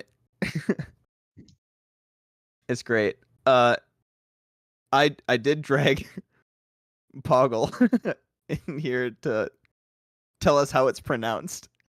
Oh yeah, I don't actually want to talk about that. I wanted to say top lane, not a real role. Don't listen to anyone who tells you otherwise. Man. The better top laner lost game 3.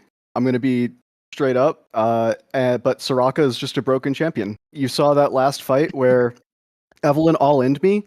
I survived because I had like 50 grasp stacks, and then I just ulted myself and had full HP. Like, I not a mean, real role. Don't discount yourself, because the Soraka E following up on all of the Thresh hooks is really impactful actually, because they have a lot of tools to escape with Evelyn R, Xayah R. Rakan escape tools are insane. So Soraka is actually a really good pick into that comp. I don't know if it was like if the camera caught it in time, but there was also a moment where I put down my silence and Jin immediately rooted off of it, and then we just got the double root. And Yep. I think it was on Xayah, and they couldn't ult or anything. Insta died. Exactly. Oof. But yeah, I mean, I think the Soraka pick was mostly just for fun. I wanted to.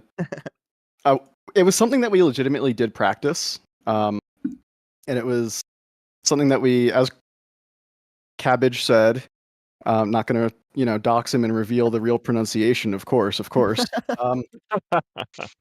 Yeah, but as he said, we for sure did not want to pick it against Yorick, and that was something that we explicitly called out in game 2 when we banned Yorick. We also did not want to see Poppy, and I'm very glad that all of us across the 30 champions that we played and like 5 gazillion champions that were banned, nobody picked Poppy. And I'm proud of all of us. I hate that champion. I hate having to play it. I hate what it does to other champions. It's like Talia, but worse somehow, because also now you're next to a wall. Or now you're, back at your Nexus. I'm just glad that we didn't have to deal with that thing. Well, thank you for joining us at the kind of the end, and congratulations on your big 3-0 tonight. Thank you. GGs, Thanks Poggle.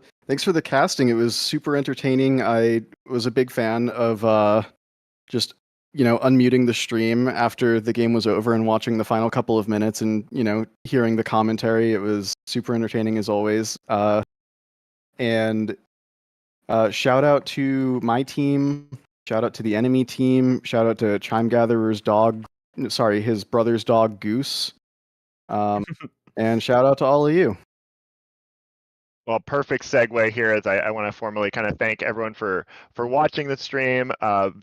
Chime Gather, Ginger Oxide Blaine, thank you so much for casting alongside it. A huge shout out to Kelton on production. Thank you so much. Great job on the camera there.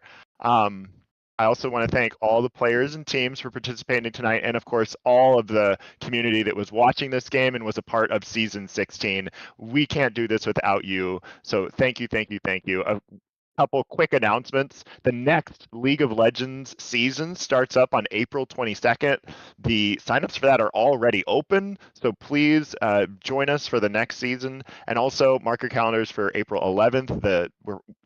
We are hosting the Pride Lounge at C2E2, so we'd love to see you there. So with all that said, that is going to be a wrap on Season 16 of CMSA League of Legends. Thank you guys. Thank you everyone for watching. And as always, be kind to one another. Good night.